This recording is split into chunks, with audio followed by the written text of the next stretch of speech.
Shalom, salam sejahtera, sahabat jalan yang lurus. Selamat berjumpa kembali di channel ini. Saya berharap dan selalu berdoa semoga sahabat semua tetap dalam keadaan baik, dalam keadaan sehat, dan pastinya tetap di dalam perlindungan Tuhan. Saya juga mengucapkan banyak terima kasih kepada semua sahabat yang selalu setia untuk meluangkan waktu menonton video-video di channel ini, dan juga terus mendukung perkembangan channel ini dengan mengklik tombol subscribe, like, komen, dan juga share kepada teman-teman yang lain, supaya teman-teman yang lain juga boleh mendapatkan informasi seputar iman kekristenan. Kiranya Tuhan Yesus memberkati kita semua.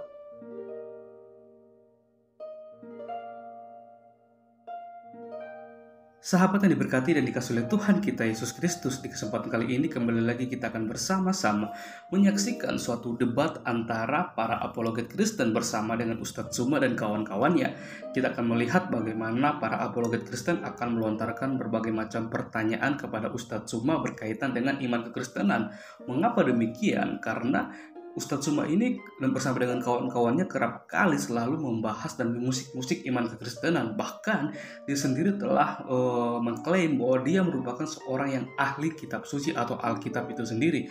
Maka dari itu kita akan melihat bagaimana Ustadz Tsuma pada akhirnya dibuat ketar-ketir oleh para apologet Kristen. Maka dari itu tanpa berlama-lama, mari langsung saja kita simak videonya. Saya mempersilakan untuk semua bisa memberikan komentar yang baik, positif, tanpa menjatuhkan satu dengan yang lain. Dan kiranya video ini juga, bahkan debat ini boleh memberkati kita semua. Selamat menyaksikan, Tuhan Yesus memberkati.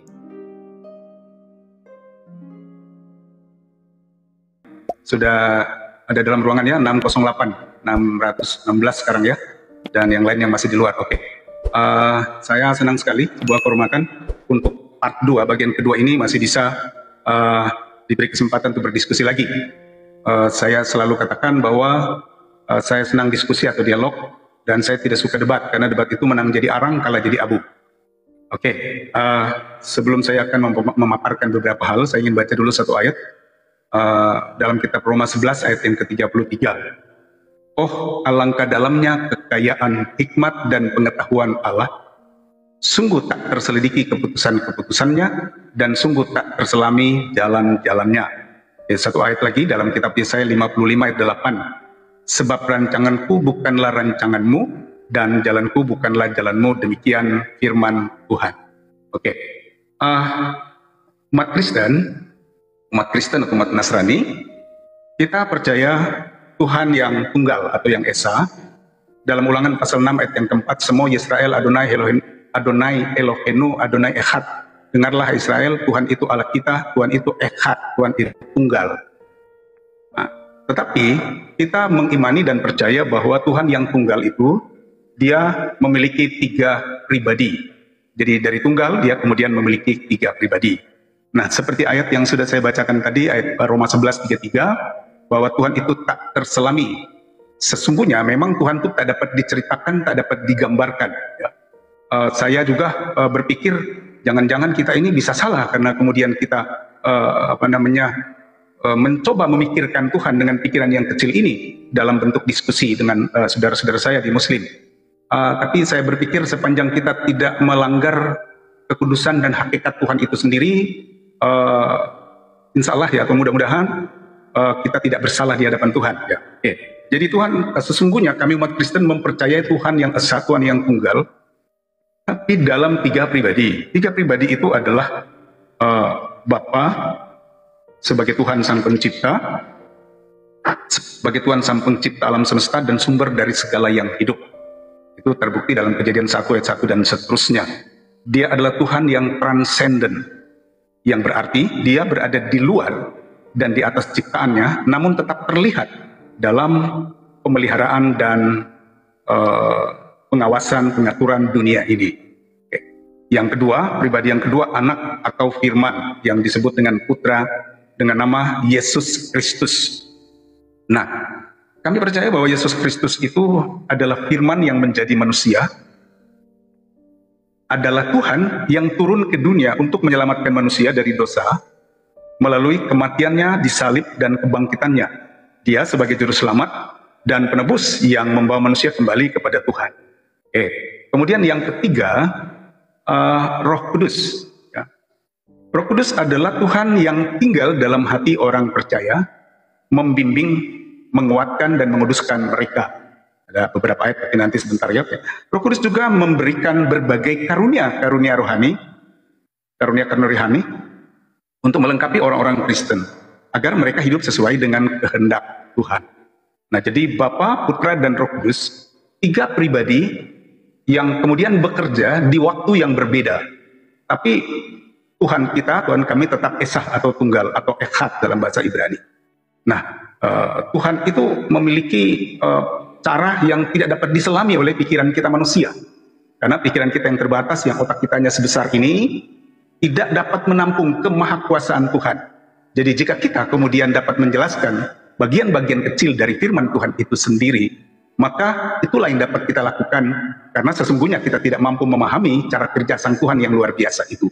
Jadi kira-kira itu dulu yang dapat saya sampaikan. Yang pertama adalah Tuhan kita tunggal, saya ulangin lagi, dan sesuai dengan Roma pasal 10 ayat 11, bahwa dia tak terselami, ya, tak terpikirkan, ya, luar biasa sekali. Dan kemudian jalannya bukan jalan kita bukan jalannya. Betapa jauh perbedaan antara manusia dan Tuhan itu sendiri.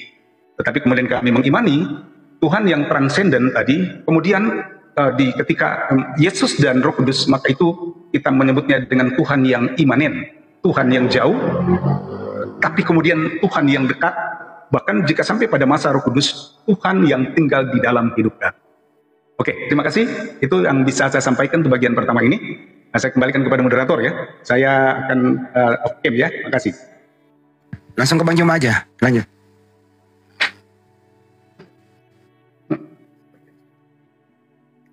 Oke. Cek. Ya, silakan Bang Juma. Sorry, ternyata termute. Baik. Jadi dalam konsep Islam ada yang disebut Khalik. Jadi Khalik ini adalah pencipta. Di luar pencipta itu disebut makhluk, yang artinya yang diciptakan. Jadi hanya ada 2. Pencipta, ciptaan. Pencipta, ciptaan. Di luar daripada pencipta, apapun namanya, apapun gelarnya, tetap saja dia adalah makhluk atau ciptaan. Jadi Khalik pencipta itu tidak memiliki sifat-sifat benda, seperti berubah, memiliki bentuk, memiliki ukuran, warna, dan lainnya. Sehingga Allah ini, Sang Khalik ini, itu jelas berbeda dengan ciptaan. Tidak ada makhluk yang dapat menyerupainya. Nah itu yang disebut Khalik. Secara menyeluruh, Tuhan atau Khalik ini itu bersifat absolut, memiliki sifat yang mutlak dalam segala hal, jauh dari kefanahan. Dan betul yang disampaikan tadi itu transenden. Apa transenden ini? Transenden artinya melampaui batas-batas yang ada, melampaui kemudian atau melebihi, tidak terbatas, tidak dikekang oleh keadaan, tidak dibatasi oleh keadaan, waktu dan ruang. Itu transenden. Jadi Tuhan itu adalah entitas tunggal yang absolut, tidak berbagi, tidak berbilang. Tuhan itu terbebas dari relativitas sifat waktu dan ruang, itu pasti. Tuhan tidak pernah terjangkau oleh akal atas segala kehendaknya. Nah, di luar daripada keadaan ini, itu sifat makhluk. Itu makhluk. Itu makhluk. Misalnya tidur, ngantuk, lapar, kenyang, was-was, ya. Itu semua sifat makhluk. Sementara yang dikatakan Tuhan, Sang Khalik, itu memiliki sifat mutlak dalam segala hal, jauh dari sifat-sifat makhluk, jauh dari sifat-sifat duniawi. Kalau sifat-sifat duniawi melekat pada sosok yang dianggap Tuhan, maka itu hanya pemaksaan terhadap makhluk yang dianggap Tuhan. Jadi Tuhan itu entitas tunggal yang absolut, kemudian tidak terbatas, relativitas sifat, waktu, dan juga ruang. Itu Tuhan. Jadi kalau ada sesuatu yang diperhambakan diri kepadanya, tapi dia juga terikat oleh ruang dan waktu, itu bukan Tuhan. Jadi keluar dari sifat Khalik yang sesungguhnya. Nah ini kemudian yang perlu kita perbincangkan supaya kita tahu Tuhan itu apa sih, Khalik itu apa sih, ya, pencipta itu apa sih? Apakah pencipta bisa menjadi ciptaan? Apakah pencipta bisa menjadi makhluk? Apakah pencipta kemudian itu bisa memiliki titik kelemahan? Kalau dia masih memiliki titik kelemahan, dia bukan pencipta. Dan kalau bukan pencipta, berarti dia bukan Tuhan. Saya kira begitu. Silakan.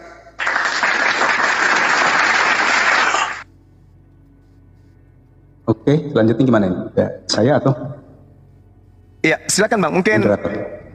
moderator Bang Handi. Sudah kata silakan ya, di berdua aja, nggak ada masalah, langsung aja.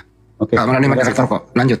Ya, nanti kalau boleh untuk Bang Moderator, kalau seandainya kalimat saya mungkin ada yang kurang bagus, boleh diingatkan ya, supaya kita selalu terkontrol. Siapa Pendeta? Lanjut. Jadi misalnya kalau ada perkataan saya yang kemudian sepertinya sudah kurang mantap, bisa diingatkan ya, supaya kita tetap terkontrol. Karena diskusi ini terhormat sekali. Sekarang sudah 1,1K ya yang nonton. Oke. Nah, di dalam Yakobus 1 ayat 17, setiap pemberian yang baik dan setiap anugerah yang sempurna datangnya dari atas, diturunkan dari Bapa segala terang, padanya tidak ada perubahan atau bayang-bayang karena pertukaran. Jadi Tuhan kami itu seperti apa yang disampaikan dalam Alkitab ya. Kalau saya dengar penjelasan Bang Juma itu mirip-mirip ya. Jadi tidak ada bayang-bayang pertukaran, tidak ada bayang-bayang perubahan. Dia maha kuasa. Kami menyebutnya dengan nama El Shaddai. Dia maha kuasa. Dia ajaib, dia dahsyat. Tidak dapat diintervensi oleh apapun atau oleh siapapun.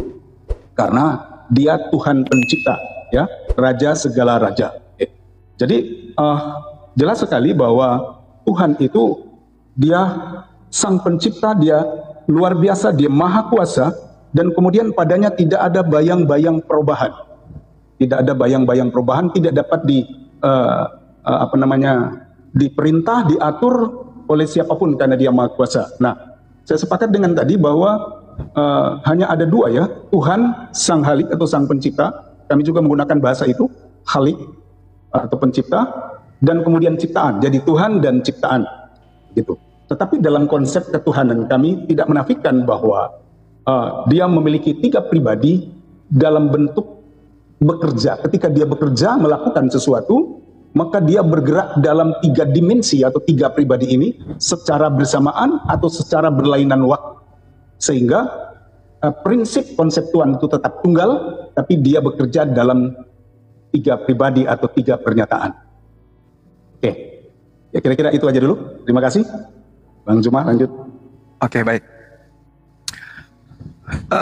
Ada hal menarik kemudian, kalau kita berbicara mengenai akal, logika, atau sesuatu ilmu yang masuk akal dan yang dapat dimengerti. Ketika kita berbicara mengenai sang pencipta, ada yang disebut logika, ilmu tentang pikiran, atau kaidah tentang menalar, menelaah.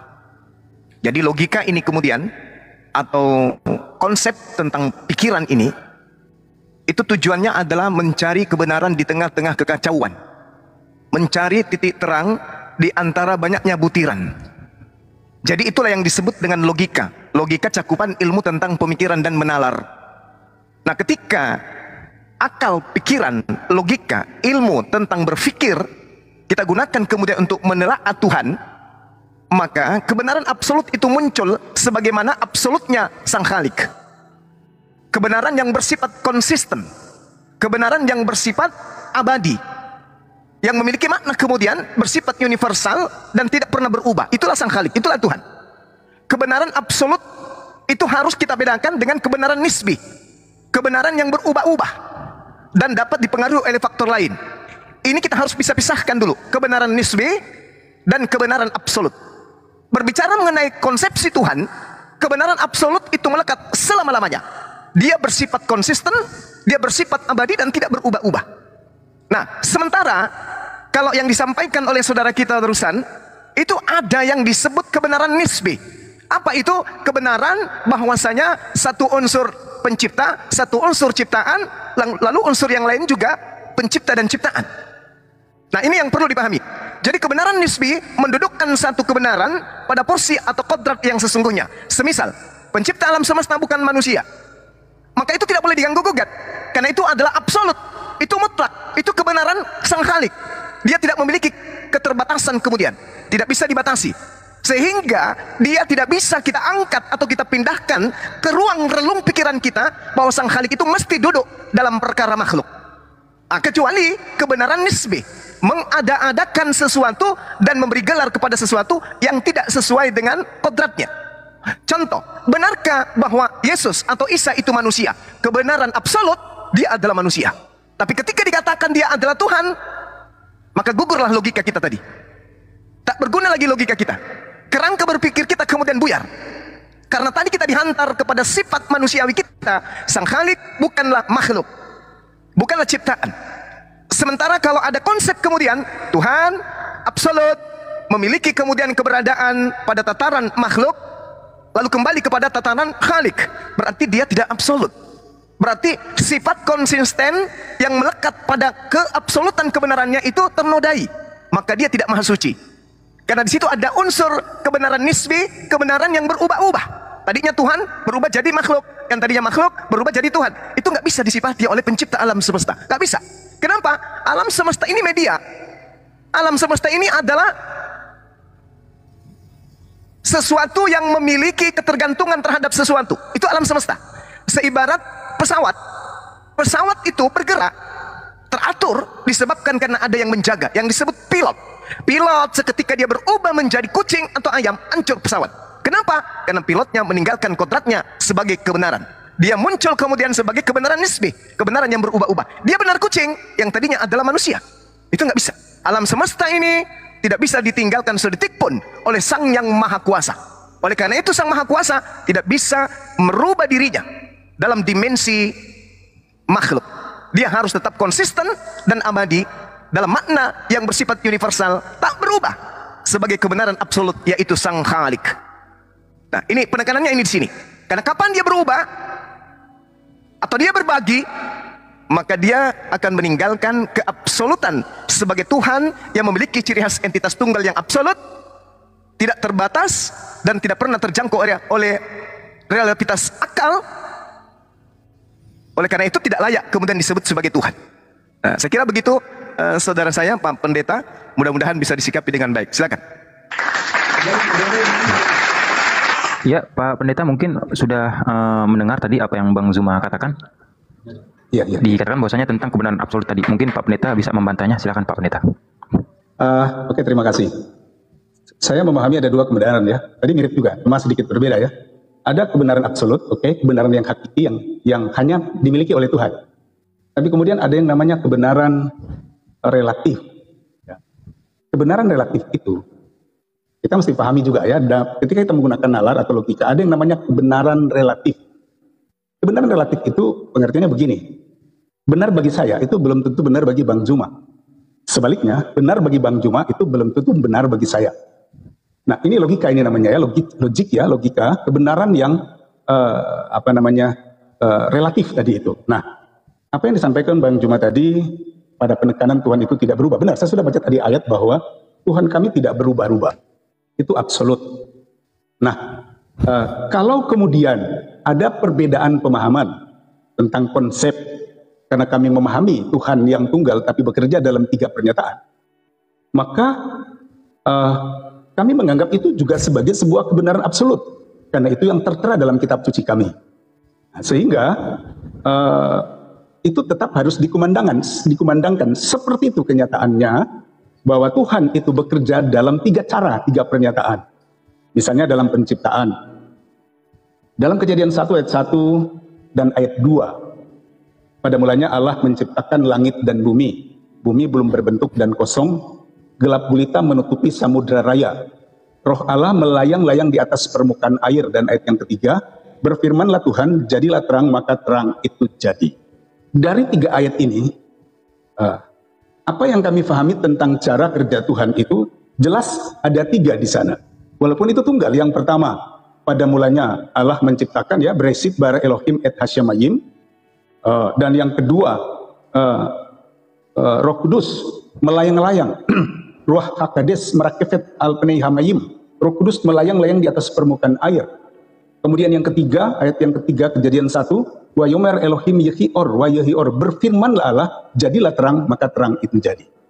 Ini yang kita sebut dengan Tuhan yang tunggal, tapi memiliki 3 pribadi dalam pekerjaannya. Oke. Jadi ini kebenaran absolut. Kebenaran yang relatif itu adalah pendapat-pendapat.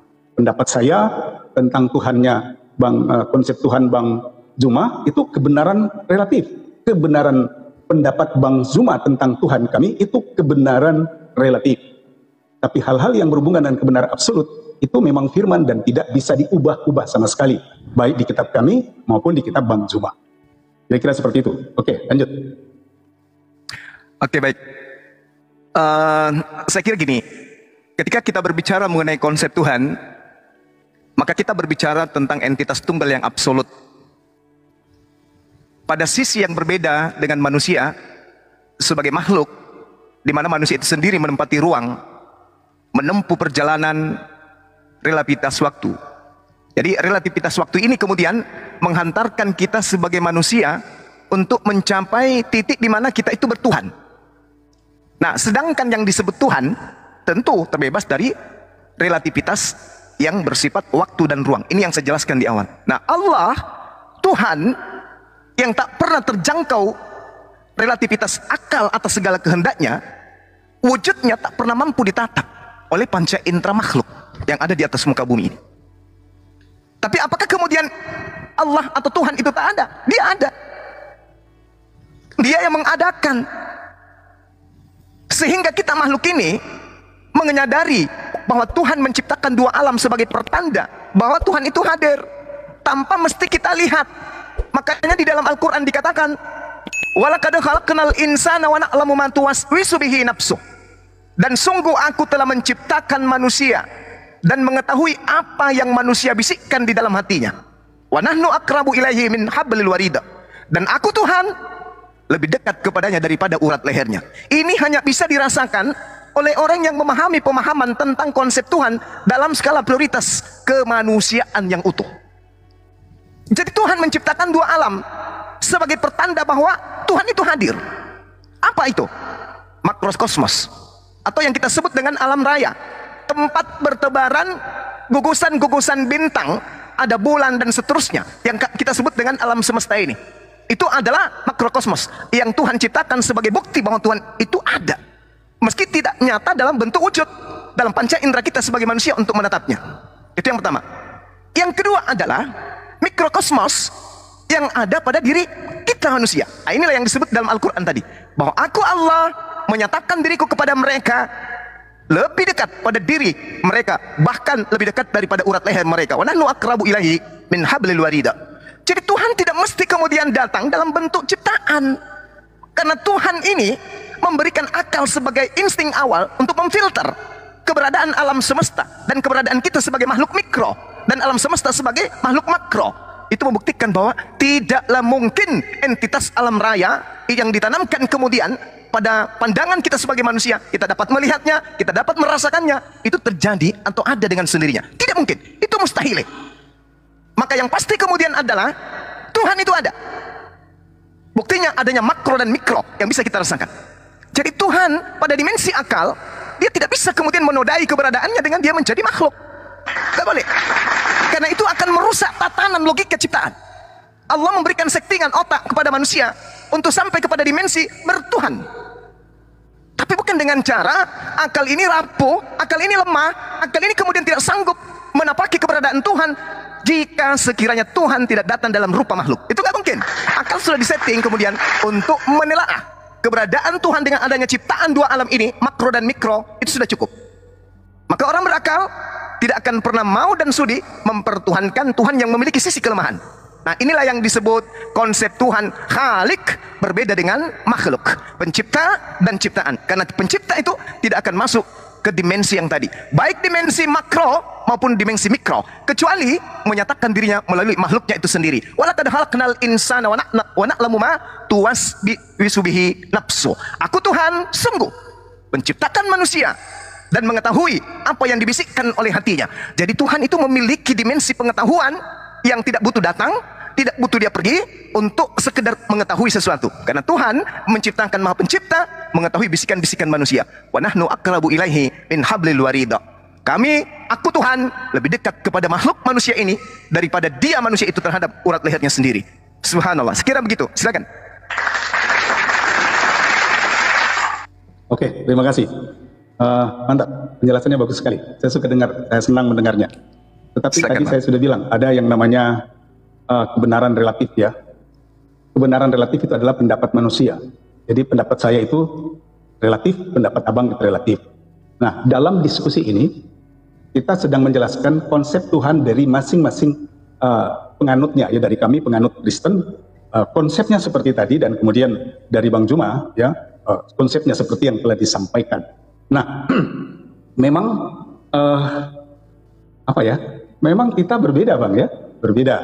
Jadi Tuhan yang kita pahami berdasarkan iman dari kitab suci kita itu memang berbeda. Karena konsep itu sebabnya hari ini kita diperkenalkan dalam sebuah diskusi tentang konsep ketuhanan. Nah, konsep ketuhanan kami seperti itu, dan itu seperti itu apa yang saya jelaskan tadi dalam Kejadian pasal 1 ayat 1, 2, dan 3, sehingga kemudian muncul pelajaran apa yang disebut dengan Tritunggal, atau 3 dalam 1, atau tunggal tapi dalam 3 pernyataan. Maka itu kami menyebutnya dengan sebuah kebenaran yang hakiki, kebenaran yang absolut.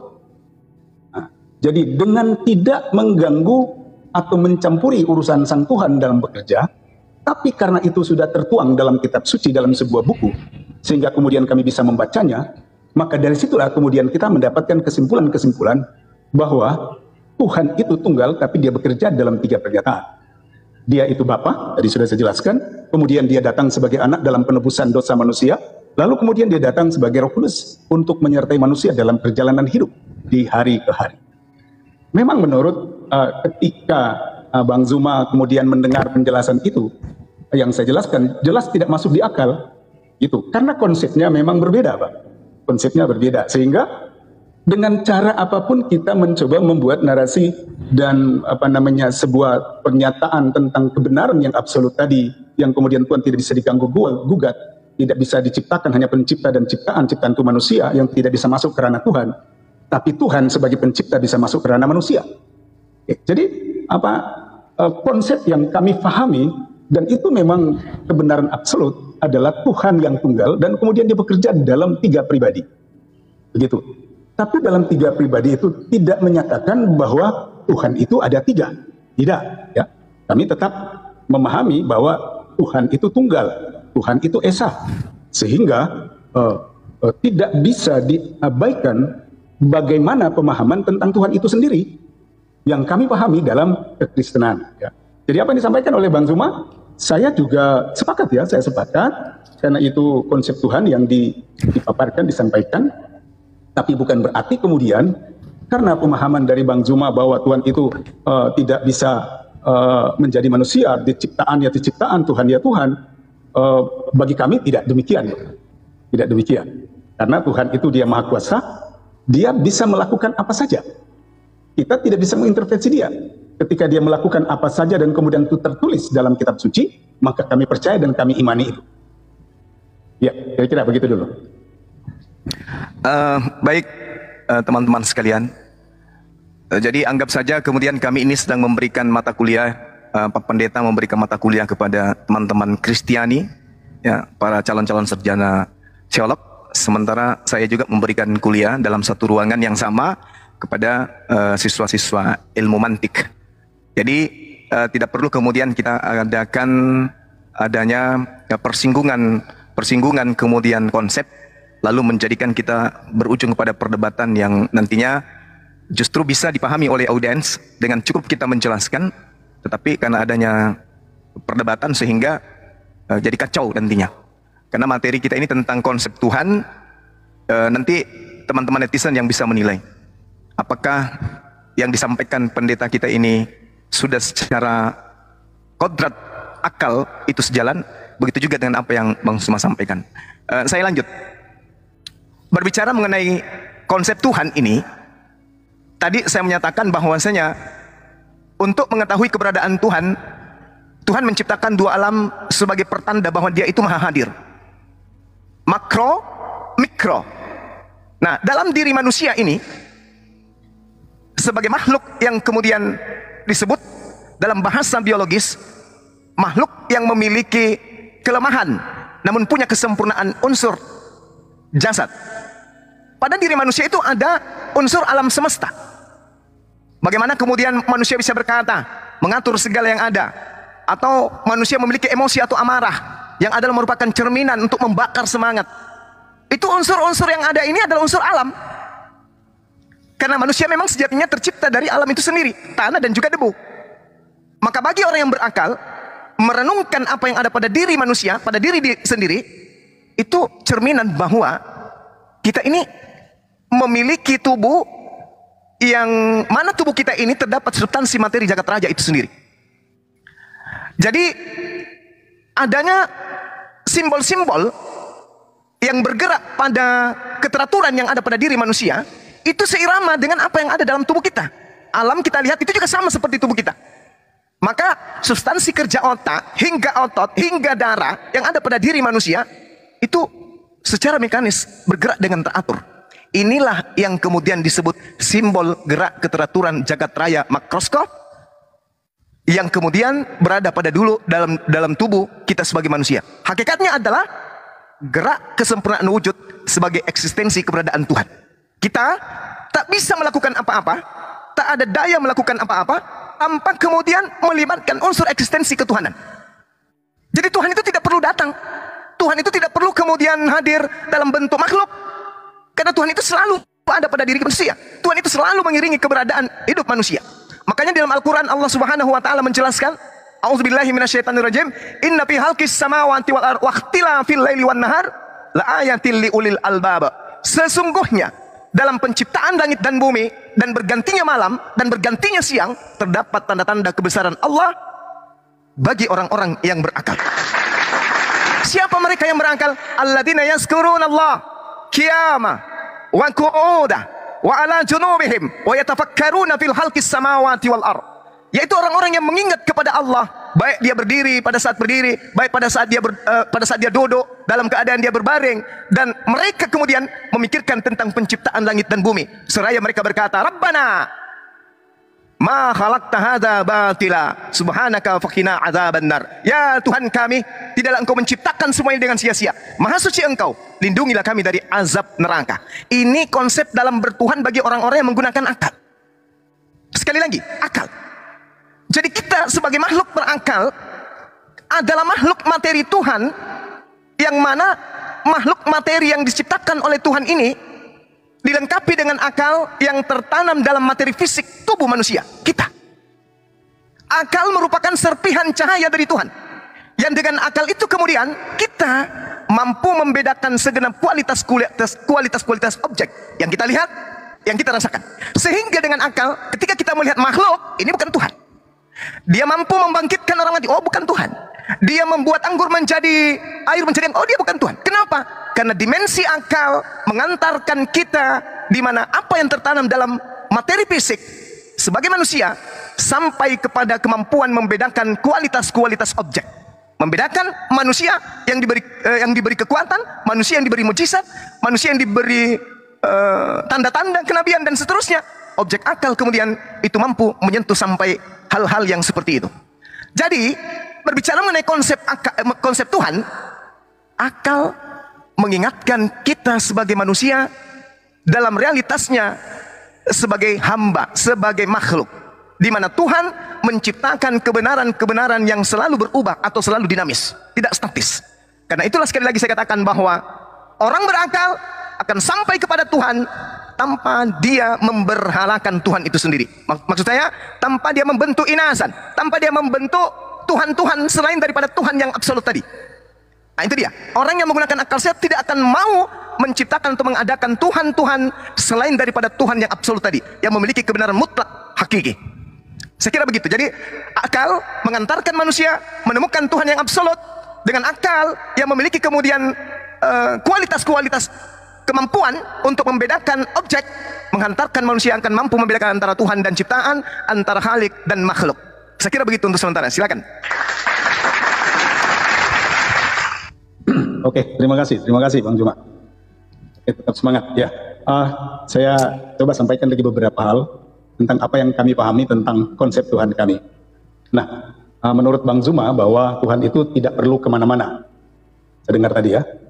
Tetapi dalam Alkitab kami berbeda. Dalam kitab Kejadian, ketika manusia membangun Menara Babel, dan kemudian manusia itu karena satu bahasa, akhirnya apa yang mereka perbuat sukses. Lalu kemudian Tuhan itu tahu bahwa manusia ini kalau sampai nggak dirubah bahasanya, maka kemudian orang-orang itu nanti akan melakukan sesuka hatinya.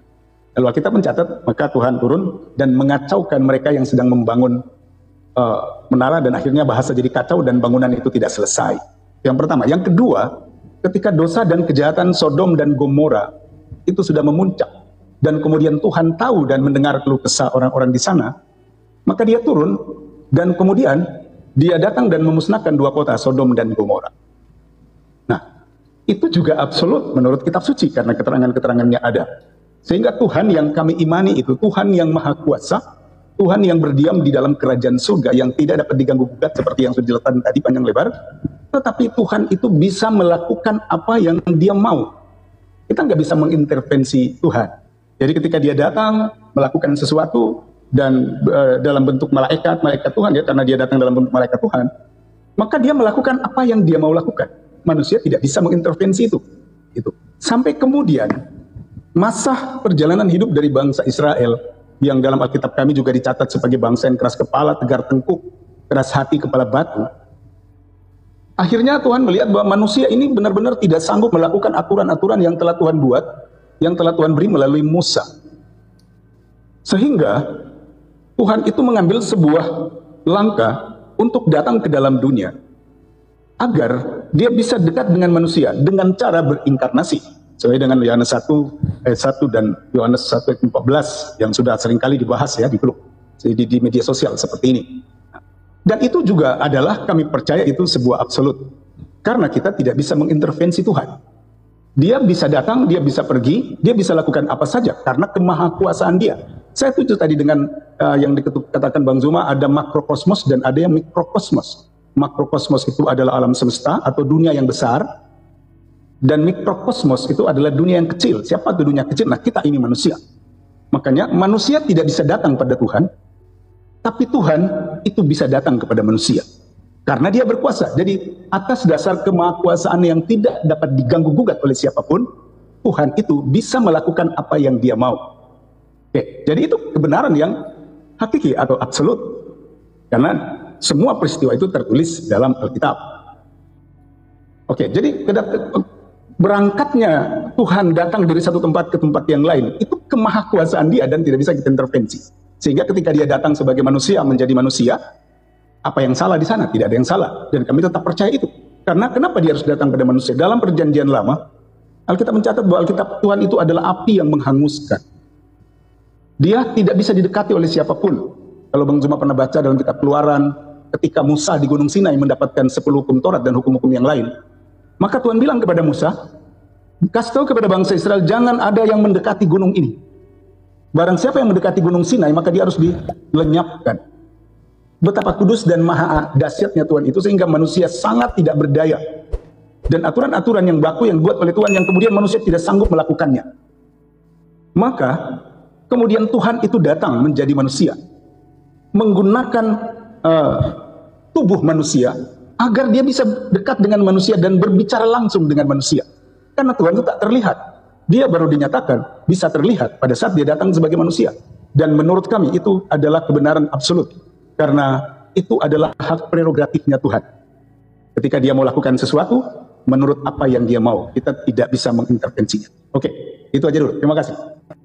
Oke, baik.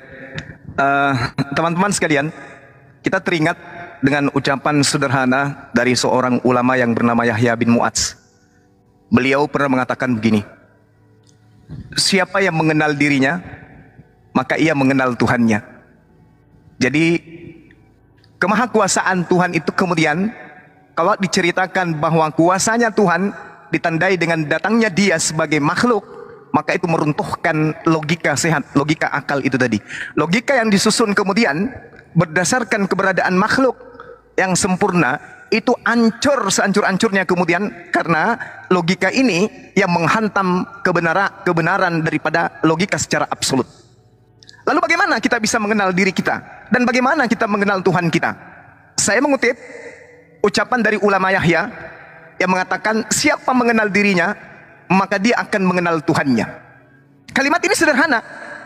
Jadi kebesaran Tuhan dalam diri manusia yang menjadikan manusia itu menyandang predikat selaku subjek, sebagai objek atau makhluk, dan dihasilkan dari subjek yang maha berkehendak. Nah, sedangkan subjeknya manusia yang berkehendak sebagai pemimpin, yang mengatur dengan apa? Dengan akal, dengan mekanika tubuh, fisik yang bergerak. Tubuhnya, bentuk jasadnya, fisiknya, yang kemudian mampu mengatur dan berkehendak. Nah, unsur ini unsur fisik. Kita harus mengenali kesempurnaan fisik ini. Lalu setelah itu, Tuhan menanamkan roh pada tubuh yang sempurna. Sehingga dengan demikian, manusia dengan segala rasa dan citanya itu bisa tercapai dengan perpaduan antara jasad dan roh. Jadi roh yang ada pada diri manusia menjadi penggerak eksistensi keberadaan kita sebagai manusia. Nah, inilah yang kita gunakan untuk mencari Tuhan.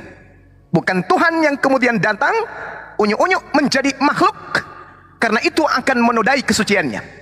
Akal, jasad, dua alat yang Tuhan ciptakan menjadi satu, disebutlah kemudian sebagai makhluk khalifah, pemimpin. Jadi roh adalah kehendak Tuhan yang ada dalam diri kita sebagai manusia, sehingga manusia itu bisa cerdas, bisa pintar, bisa menilai, bisa menelaah, dan seterusnya. Oleh karena itulah kemudian, kenapa Tuhan tidak perlu datang? Karena kita sudah ada manusia. Kita manusia yang menjelaskan tentang Tuhan itu dengan akal kita. Ruh yang tak terjangkau oleh deteksi psikologis sekalipun, itu mampu kemudian mengurai keberadaan Tuhan dengan melihat alam semesta ini. Jadi kesimpulannya adalah ruh yang ada pada diri manusia sama dengan simbol eksistensi keberadaan Tuhan. Dengan panca indera kemudian meraba, menerawang, sehingga muncul gambaran nyata bagaimana Tuhan tertangkap dengan akal, dengan nalar logika. Dengan ruh ini juga kemudian Tuhan menciptakan manusia dengan fitrah, bahwa Tuhan yang makhluk yang saya ciptakan ini mampu mencari Tuhannya. Jadi Tuhan tidak perlu kemudian datang, karena Tuhan meliputi segala aspek dengan membenamkan roh yang ada pada diri manusia. Dengan adanya akal yang dilengkapi pada diri manusia, maka manusia dengan logikanya kemudian mampu membaca kehadiran Sang Khalik. Sehingga orang-orang ateis pun sadar Tuhan itu ada. Dengan melihat alam semesta ini, Tuhan itu ada. Jadi sekali lagi saya katakan, sesungguhnya roh yang ada pada diri kita itu adalah tanda kekuasaan yang acap kali tampak dihadirkan oleh Allah, oleh Tuhan kepada manusia, tetapi justru manusia acap kali tidak menyadari itu. Sedangkan roh ini menjadi penentu eksistensi. Sebuah kematian yang merubah status manusia menjadi jenazah adalah bukti empiris dan rasional akan gerak roh sebagai penentu eksistensi manusia, sebagai bukti bahwa ada yang menciptakan alam semesta ini meski dia tidak nuzul menjadi makhluk. Nah, kalaupun dia menjadi makhluk, maka dia akan bertentangan dengan dalil-dalil wahyu. Satu, laisa kamitslihi syai'. Tuhan tidak serupa dengan makhluk. Tuhan itu maha suci, Tuhan itu maha tinggi. Yeremia 10 nomor 6 mengurai juga demikian. Tidak ada yang sama seperti engkau, ya Tuhan. Engkau maha besar, namamu perkasa. Tidak ada yang sama seperti engkau. Tidak ada yang sama seperti engkau. Kalau Tuhan itu sama seperti makhluk, berarti banyak yang sama seperti engkau. Sayangnya, itu tidak disifati oleh Tuhan. Satu lagi, 2 Tawarik 6 nomor 18. Tetapi benarkah Tuhan hendak diam bersama-sama dengan manusia di atas muka bumi ini? Sesungguhnya langit, bahkan langit yang menaungi segala langit pun tidak akan mampu mengatasi dan memuat engkau. Terlebih lagi rumah yang kudirikan ini, terlebih lagi tubuh manusia, terlebih lagi jasad bayi imut. Maka itu adalah satu kemustahilan, kecuali larinya kepada dogma dan doktrin, meninggalkan logika sehat tadi, meninggalkan keabsolutan kebenaran daripada akal. Nah, sedangkan Keluaran 33 nomor 20 lagi firmannya, engkau tidak tahan memandang wajahku, sebab tidak ada orang yang memandang aku dapat hidup. Dengan kata lain, eksistensi keberadaan Tuhan hanya bisa diraba berdasarkan adanya roh yang ada pada diri manusia dan penggerak eksistensi yang ada pada jasad manusia, dan adanya dua aspek tadi. Apa itu? Aspek makrokosmos dan juga mikrokosmos. Ini pembuktian bahwa dengan akal manusia bisa sampai kepada Tuhan. Lalu bagaimana cara kita berhubungan dengan Tuhan? Itulah yang disebut ibadah. Menyadari keberadaan Tuhan itu ada, dengan menyadari hal itu kita ibadah. Fa'budni, maka ibadahlah kepadaku. Innani anallah la ilaha illa ana. Sesungguhnya aku ini adalah Allah, pencipta alam semesta. Tidak ada Tuhan selain aku. Maksudlah beribadah kepadaku. Selesai. Jadi dia tidak perlu kemudian datang. Ini menurut Islam. Jadi dia sang Khalik tidak perlu kemudian turun merendahkan, meninggalkan kodratnya sebagai Khalik, turun menjadi makhluk. Itu hanya bisa disifati ketika kita mengarah kepada pengajaran-pengajaran agama bumi atau agama buatan manusia. Demikian. Iya, oke, terima kasih. Dalam kitab Kejadian pasal 2 ayat yang ke-7, Tuhan ketika menciptakan manusia, Tuhan menghembuskan nafas hidupnya ke dalam hidung manusia, maka manusia menjadi makhluk yang hidup. Jadi ada persamaan tadi ya. Dalam Alkitab juga dikatakan roh manusia itu adalah pelita Tuhan. Jadi nafas yang kita miliki, yang kita pakai sekarang itu adalah pemberian Tuhan untuk manusia pertama Adam dan Hawa. Tapi kemudian manusia berikutnya itu terlahir secara biologis. Tetapi unsur nafas itu yang daripada Tuhan itu tidak dapat diubah. Itu adalah pemberian Tuhan. Makanya kalau manusia mati, berarti mereka tidak bernafas. Ketika manusia tidak bernafas, maka dia mati. Itu. Jadi roh manusia itu adalah pemberian Tuhan. Dan melalui roh itu Tuhan dapat berinteraksi dengan manusia. Tapi sayang, dalam kitab suci kami tidak demikian, Bang. Alkitab kami menulis bahwa Tuhan itu maha kuasa dan ajaib, tapi kemudian dia datang kepada manusia. Karena dalam Roma 3 ayat yang ke-23, setiap manusia, semua manusia telah berbuat dosa dan telah hilang kemuliaan Tuhan atau kemuliaan Allah.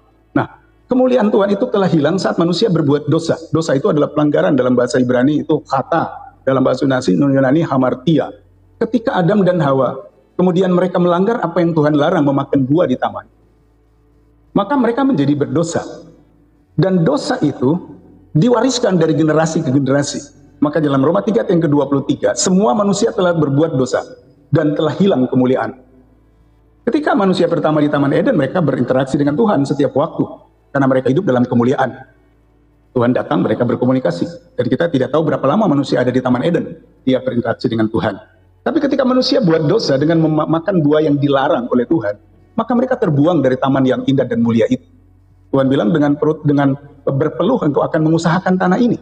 Ada mesti bekerja, kemudian dia menghidupi keluarganya, dia punya anak, lalu cucu, cicit, dan semua generasi sampai kepada kita sekarang. Nah, Roma 3:23 tadi, manusia telah jatuh dalam dosa dan hilang kemuliaan. Dan kita tidak bisa memulihkan diri kita sendiri jika bukan Tuhan yang datang dan memulihkan kita. Dalam perjanjian lama, bahwa dalam kitab Imamat, Keluaran diajarkan di sana bahwa setiap orang yang berdosa, maka dia harus membawa kambing domba, darahnya domba kambing disembeli, darahnya dipercikan di mezbah kepada orang yang berdosa dan orang itu diampuni. Oke. Nah, kalau tadi dikutip dalam kitab Tawarik tadi, itu adalah ungkapan dari Daud pada waktu dia mau pindahkan tabut perjanjian. Ya. Kemudian bagaimana Tuhan bisa tinggal dalam tabut, dalam kotak perjanjian. Lalu ketika Salomo kemudian membangun bait Allah, dia berkata bahwa langit adalah tumpuan kakimu, terlalu besar, bagaimana bisa kamu tinggal di rumah yang saya buat ini. Tapi dia melakukannya untuk Tuhan. Dan ternyata bangsa Israel terpelihara dengan adanya bait Allah. Tuhan hadir dalam bait Allah, ada yang namanya peti perjanjian, yang kemudian menjadi simbol dari bangsa Israel bahwa itu tempat kehadiran Tuhan. Tapi sesungguhnya manusia itu karena dosa yang berkecamuk sudah dari Taman Eden, membuat manusia tidak mampu melakukan semua apa yang menjadi aturan Tuhan, termasuk Taurat. Ya. Mata ganti mata, gigi ganti gigi, luka ganti luka, lecur ganti lecur. Kita mencatat itu. Dan di zaman Taurat itu, kalau ada perempuan berzina, itu harus dilempar dengan batu sampai mati. Banyak sekali aturan-aturan yang kemudian manusia tidak sanggup. Mengapa? Karena ada dosa yang bekerja sejak dari Taman Eden, dosa keturunan. Itu sebabnya Tuhan melakukan sesuatu untuk datang ke dalam dunia. Dia menjadi manusia, berinkarnasi, menjelma menjadi manusia. Dan kemudian dia bisa datang pada manusia, tahu keadaan manusia dengan sesungguhnya, lalu kemudian dia mati di salib, lalu darah itu menjadi darah penebusan, dan Tuhan mengembalikan kemuliaan itu. Sehingga manusia mendapatkan pengharapan yang baru. yang dulunya hidupnya dibayang-bayang dengan dosa, yang kemudian tidak bisa berbuat apa-apa lagi karena aturan Taurat yang begitu kaku dan berat yang tidak sanggup. Tapi kemudian Yesus datang, Tuhan itu datang dalam bentuk manusia. Dia menjadi manusia, kemudian dia mati di salib. Darahnya yang tercurah itu darah penebusan dosa bagi manusia. Sehingga diceritakan dalam Alkitab pada waktu Yesus mati di salib, ada yang namanya tirai di bait Allah. Itu terbelah dua. Tirai yang membatasi ruang suci dengan ruang yang maha suci.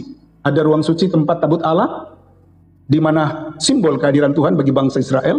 Kemudian adalah ruang maha suci, kemudian adalah ruang suci. Nah, yang bisa masuk dalam ruang itu hanya imam besar, dan itu ada jadwal, bisa kalau nggak salah setahun sekali atau 6 bulan sekali. Imam-imam biasa tidak bisa masuk ke situ, hanya imam-imam besar. Nah, ketika Yesus mati, tirai bait Allah itu terbuka, robek. Itu apa? Itu maksudnya setiap orang dia bisa datang pada Tuhan, dia bisa datang berdoa, dia datang masuk bait Allah dan berdoa kepada Tuhan tanpa melalui perantara para imam dalam perjanjian lama. Nah, seperti itu cara kerjanya Tuhan dalam bentuk 3 pribadi, tunggal tapi 3 pribadi. Oke, itu dulu. Terima kasih. Oke, baik. Mungkin ini yang terakhir dari saya dari sesi ini ya. Nanti kita masuk entah itu sesi tanya jawab atau sesi TikTok. Di dalam Al-Qur'anul Karim kemudian diterangkan oleh Allah Subhanahu wa taala, A'udzubillahi minasyaitonirrajim. Wa id ahaza rabbuka min bani Adam min zuhurihim dzurriyyatahum wa asyhadahum ala anfusihim. Dan ingatlah ketika Tuhanmu mengeluarkan dari sulbi anak cucu Adam, keturunan mereka. Dan Allah mengambil kesaksian terhadap ruh mereka. Seraya Allah kemudian berfirman, Alastu birabbikum, bukankah aku ini adalah Tuhanmu? Qalu, mereka kemudian menjawab, Bala syahidna, betul, engkau adalah Tuhan kami, dan kami bersaksi akan demikian itu. Antakulu yaumal qiyamah, inna kunna an hadha qafilin. Aku lakukan, kami lakukan yang demikian itu, kata Allah. Aku mempersaksikan engkau, kata Allah, agar nanti di hari kiamat kamu tidak mengatakan sesungguhnya ketika itu kami lengah terhadap yang demikian ini. Nah, artinya di alam roh manusia itu sudah menyadari kalau kita ini adalah makhluk bertuhan yang memiliki Tuhan, di mana dimensi Tuhan itu kemudian menetapkan satu hal dalam diri manusia yang disebut roh. Manusia perlu menyadari entitas roh dalam dirinya. Tadi saya sudah mengatakan, entitas roh ini kemudian bersaksi di hadapan Tuhan. Qalu bala syahidna, alastu birabbikum. Itu kompak kemudian. Apakah kamu bersaksi aku ini adalah Tuhanmu? Maka manusia perlu menyadari entitas roh yang ada pada dirinya. Kenapa demikian? Sebab disinilah bersemayam, berkedudukan, bertahta kebesaran kekuasaan Tuhan yang tak terbendung oleh alam semesta ini. Dari mana dimensi roh yang ada pada diri manusia? Sampai dalam keadaannya kemudian dalam tubuh manusia terdapat kebesaran Tuhan. Mengenal tubuh bukan dengan akal, melainkan dengan pendekatan ilahiyah. Dari mana roh ini? Kok bisa? Apakah ini produksi pemerintah? Produksi pabrik? Tentu bukan. Jadi memahami kehadirannya kemudian melalui nalar ketuhanan, karena di dalam tubuh kita terdapat entitas ruh yang bersaksi tadi di hadapan Tuhan, di mana ruh ini adalah sebagai bayang-bayang Tuhan dalam diri manusia. Siapa kita? Kok bisa hidup? Kita yang menghidupkan diri kita sendiri? Bukan. Itulah yang dimaksud dengan dimensi ketuhanan yang Tuhan titipkan pada diri manusia yang disebut roh. Alastu birabbikum, apakah kalian bersaksi aku ini adalah Tuhanmu? Qalu bala syahidna, kami bersaksi, betul, engkau adalah Tuhan kami. Maka roh yang tak terjangkau oleh deteksi psikologis manusia sekalipun, alat secanggih apapun, itu dikarenakan karena walaupun jiwa manusia gila, sinting, stres, tidur, atau apapun itu, roh tidak akan pernah mengalami kekurangan. Roh tidak akan pernah mengalami cacat mengikuti arah daripada keadaan fisik. Tidak akan gila roh itu. Ketika orang itu gila, ketika manusia itu gila, roh yang ada pada dirinya itu tidak ikut gila. Kenapa? Karena itu dimensi ketuhanan. Roh inilah yang kemudian menjadi simbol eksistensi Tuhan pada orang yang berakal. Makanya tadi di awal itu saya katakan bahwa tanda-tanda siang dan malam itu adalah bukti keberadaan Tuhan bagi orang yang berakal. Sekali lagi saya katakan, roh ini adalah simbol eksistensi Tuhan. Dia yang tak teraba panca indera, dia yang tak terjelaskan nalar, tetapi pasti ruh itu ada. Kita bisa mengadakan keadaan malam ini, berdiskusi seperti ini, karena adanya ruh yang ada pada diri kita. Sadarkah kita? Yang mengantarkan kita berdiskusi itu adalah roh, dan yang roh itu bukan kita yang menciptakan, bukan pemerintah yang mengadakan, bukan kedua orang tua kita yang mencetak roh tersebut. Itulah dimensi Tuhan yang dititipkan Tuhan pada diri manusia yang berakal dan akan sampai kepada Tuhan dengan cara beribadah, bukan dengan Tuhan datang unyuk-unyuk menjadi makhluk dibunuh oleh makhluknya itu sendiri. Jadi bagi orang yang berakal, roh sudah cukup untuk menyatakan bagi diri orang yang berakal, gambaran roh adalah gambaran eksistensi Tuhan. Nyata bagaimana Tuhan ada, tertangkap pada panca indera kita, ternalar oleh logika kita. Dan roh ini adalah merupakan citra Tuhan yang tertanam dan hadir pada diri manusia. Konsep Tuhan dalam Islam itu sederhana. Kenali dirimu, maka engkau akan kenali Tuhanmu. Jangan kau mengenal Tuhanmu dengan mencari, meraba, mencari di sebuah benua, mencari dari suku mana dia, dari spesies mana dia Tuhan ini. Jangan. Karena Tuhan itu meliputi langit dan bumi. Roh yang ada pada diri kita itu sudah cukup.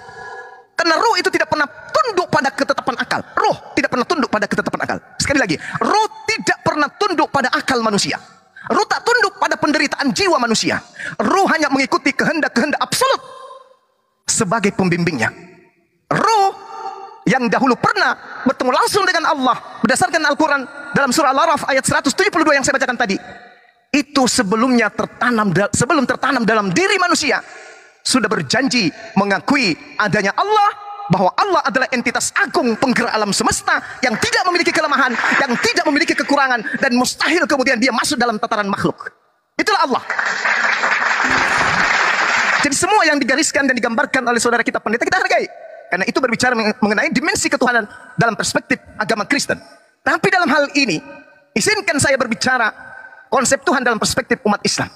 Silakan teman-teman yang mendengarkan, menyimak, yang mana sebenarnya Tuhan yang absolut, yang bukan hanya absolut dalam bentuk definisi pengetahuan, tetapi benar-benar nyata. Tuhan yang mana yang dituhankan, yang disembah sebagai pencipta yang sesungguhnya. Apakah yang diada-adakan, yang diakal-akali, atau dia yang benar-benar menitipkan pesan kepada makhluknya, aku ada dengan cara menitipkan akalku kepadamu dengan suntikan roh yang ada padamu yang berasal dariku. Makanya di dalam dalil yang Pak Pendeta bawa tadi, semisal di Ayub 27 nomor 3, rohku ada di dalam hidungmu. Selama roh Tuhan ada dalam hidungku, artinya apa? Dimensi ketuhanan itu senantiasa dititip pada diri manusia untuk mengetahui bahwa Tuhan itu ada. Tanpa Tuhan itu harus tural insana wa na'lamu ma tuwaswisu bihi nafsu wa nahnu akrabu ilaihi min hablil warid. Makanya lucu kalau umat Islam dituduh menyembah kepada batu hanya karena sujud menghadap ke Ka'bah. Makanya lucu ketika umat Islam dikatakan menyembah kepada huruf hanya karena Allah terdiri dari huruf-huruf hijaiyah. Sesungguhnya jangankan Allah, dimensi roh saja, mohon maaf, di luar Kristen tak mampu berbicara lebih jauh.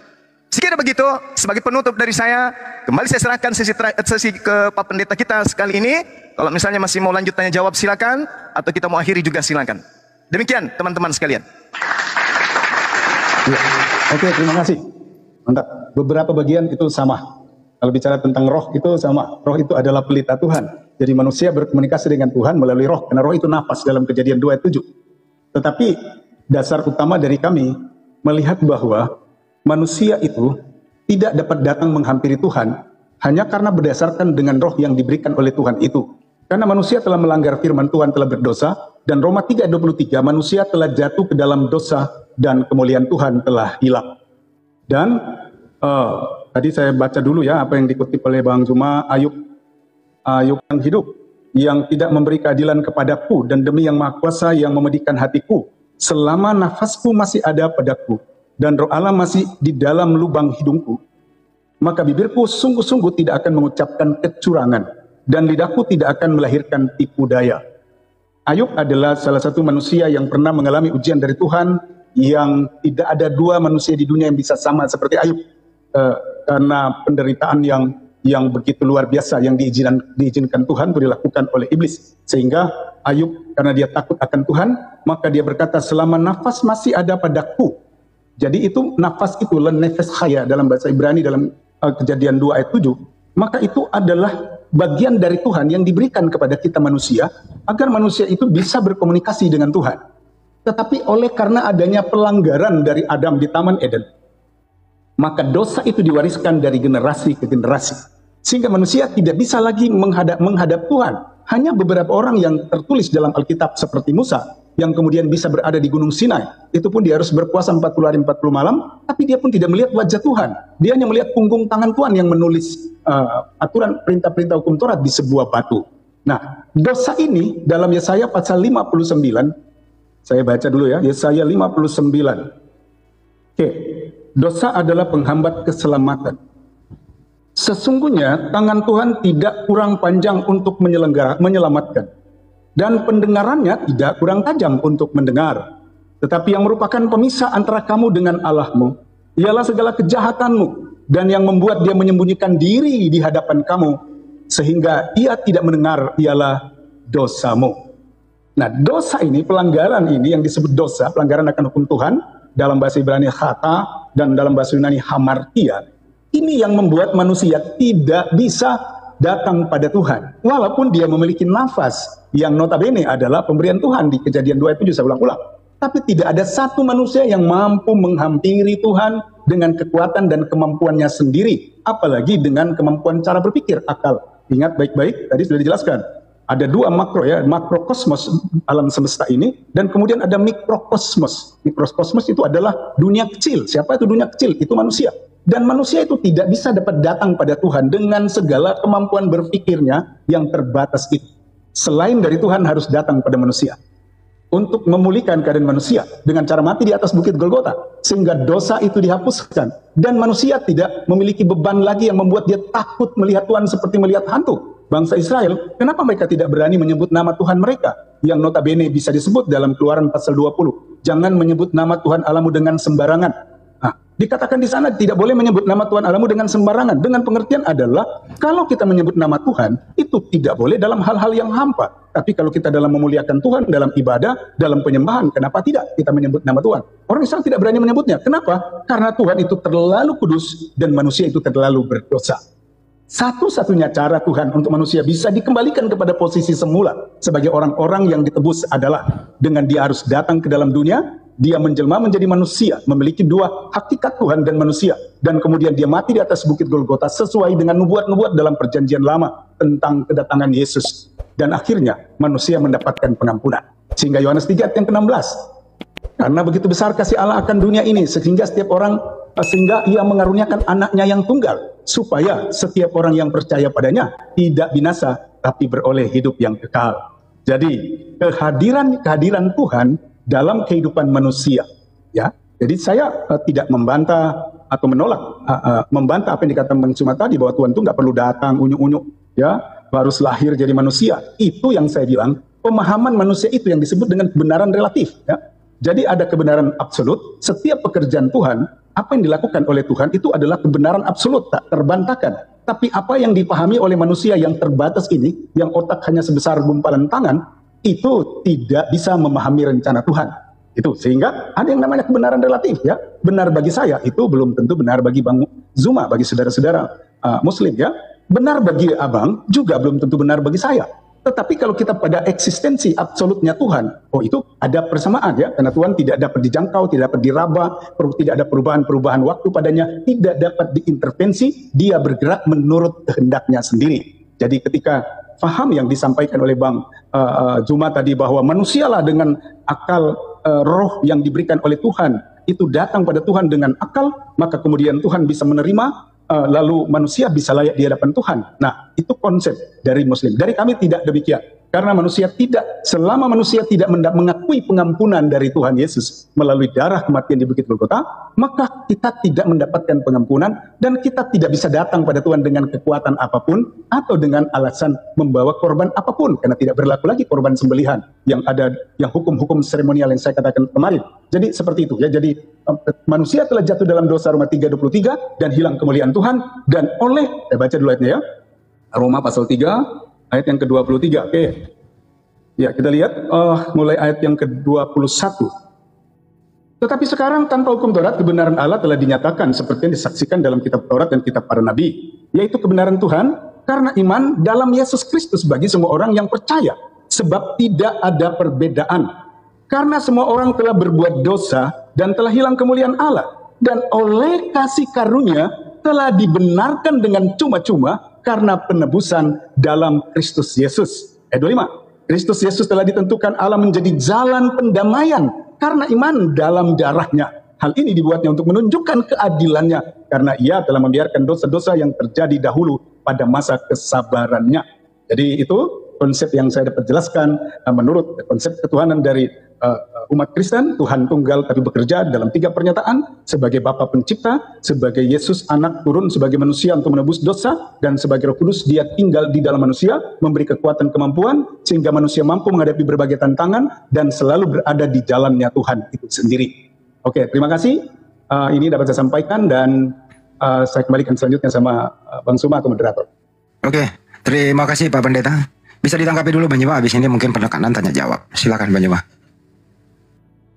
Saya rasa tadi saya pembukaan Bang Andi. Iya. Saya pembukaan berarti abang kita ini juga yang menutup. Oke. Masuk ke sesi selanjutnya kalau masih dibutuhkan. Iya.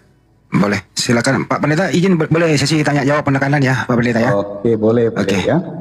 Jadi silakan siapa Pak Pendeta dulu deh kalau mau bertanya silakan. Oh iya, oke. Saya satu aja pertanyaan nih Bang. Iya. Pertanyaan ini satu aja ini ya. Karena ini kita berbicara tentang konsep Tuhan sehingga ini sensitif sekali.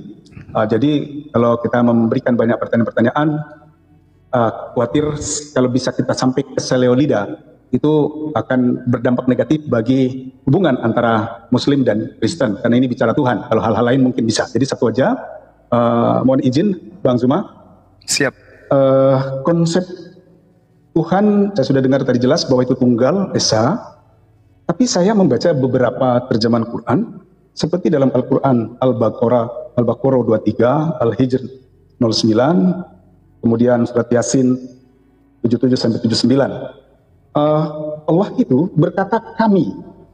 Nah, menurut pemahaman saya bahwa kami itu adalah kata ganti orang pertama jamak, berarti lebih dari satu. Kami atau kita. Jadi kalau kata ganti orang kan ada kami, kamu, mereka. Ada aku, engkau, dia, tunggal. Nah, sementara dalam beberapa ayat saya baca, ada kata kami ditulis di sana. Allah berkata kami. Nah, pemahaman saya tentang kami ini berarti tidak sendiri. Lebih dari satu. Oke, terima kasih. Baik. Yang pertama saya jawab ya terkait pertanyaan Pak Pendeta ini. Pertanyaannya sangat menarik dan sangat bagus untuk mengasah kembali pengetahuan kita khususnya umat Islam.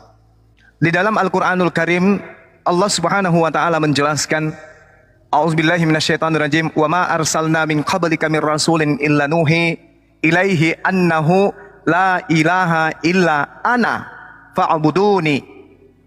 Dan kami tidak mengutus seorang rasul pun sebelum engkau wahai Nabi Muhammad, melainkan kami wahyukan kepadanya bahwa tidak ada Tuhan yang berhak disembah selain aku. Maka fa'buduni, sembahlah aku. Tidak dikatakan sembahlah kami. Maka beribadalah untuk menyembah kami. Tidak, tapi menyembah aku. Lalu kenapa menggunakan kata kami? Karena pada saat Allah mengutus, Allah menyatakan kebesarannya bahwa makhluk yang digunakan oleh Allah itu tunduk pada perintahnya. Maka Allah melibatkan makhluknya sebagai wujud kebesarannya dalam pengutusan tersebut. Sebagai wujud kemuliaan Allah, maka Allah menggunakan kata kami. Bukan menunjuk kepada hakikatnya. Kami mengutus, wa ma arsalna min qablika mir rasulin. Kenapa kata kami? Karena di situ ada Roh Kudus, malaikat Jibril yang datang kemudian menghantarkan kepada Nabi Muhammad sallallahu alaihi wasallam. Sama seperti ketika malaikat Jibril diutus kepada Siti Maryam. Kata kami, wa ma arsalna min qablika mir rasulin illa nuhi ilaihi annahu la ilaha illa ana fa'buduni. Jadi kami bukan berarti jamak, tapi kami bisa juga berarti tunggal. Jadi yang mengutus Rasulullah di sini hanyalah kemudian Allah, tetapi dalam pengutusannya kemudian Allah melibatkan makhluknya. Dalam mengutus Al-Quran, yang mengutus hanyalah Allah, tetapi untuk sampai Al-Quran itu ke atas muka bumi, sampai kepada manusia, Allah melibatkan makhluknya. Nahnu nazzalna dzikra wa inna lahu lahafizun.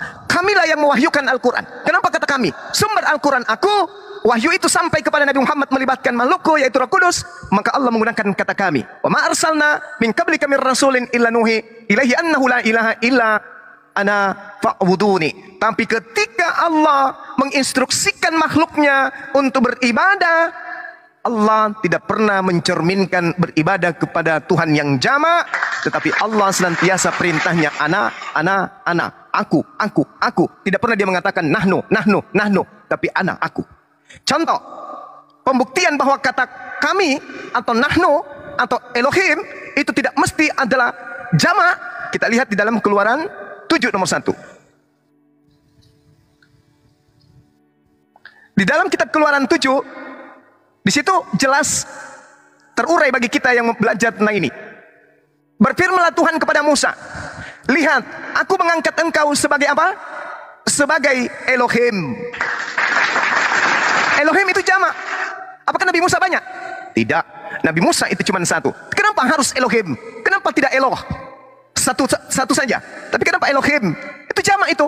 Berfirman Tuhan kepada Musa, lihat aku mengangkat engkau sebagai Elohim bagi Fir'aun. Elohim itu jamak, bukan Eloah, tapi Elohim. Membuktikan bahwa narasi Tuhan dalam berfirman itu bisa dipahami dengan memahami original teksnya. Semisal Al-Quran harus paham betul original teks Al-Quran. Semisal Taurat harus paham betul tentang Taurat, bahasa Ibrani yang digunakan oleh Tuhan berfirman kepada Nabi Musa. Makanya ketika ada ruah Elohim, itu bukan berarti Tuhan itu banyak atau Tuhan itu adalah roh, tetapi di situ mencerminkan bahwa Tuhan sedang berkarya untuk menciptakan alam semesta dengan membuat angin supaya angin bertiup di atas permukaan air. Itu angin Tuhan atau ruah Tuhan atau udara ciptaan Tuhan. Saya kira begitu, Bang.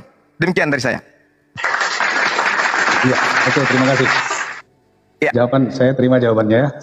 Jadi itu yang saya bilang, pemahaman ya.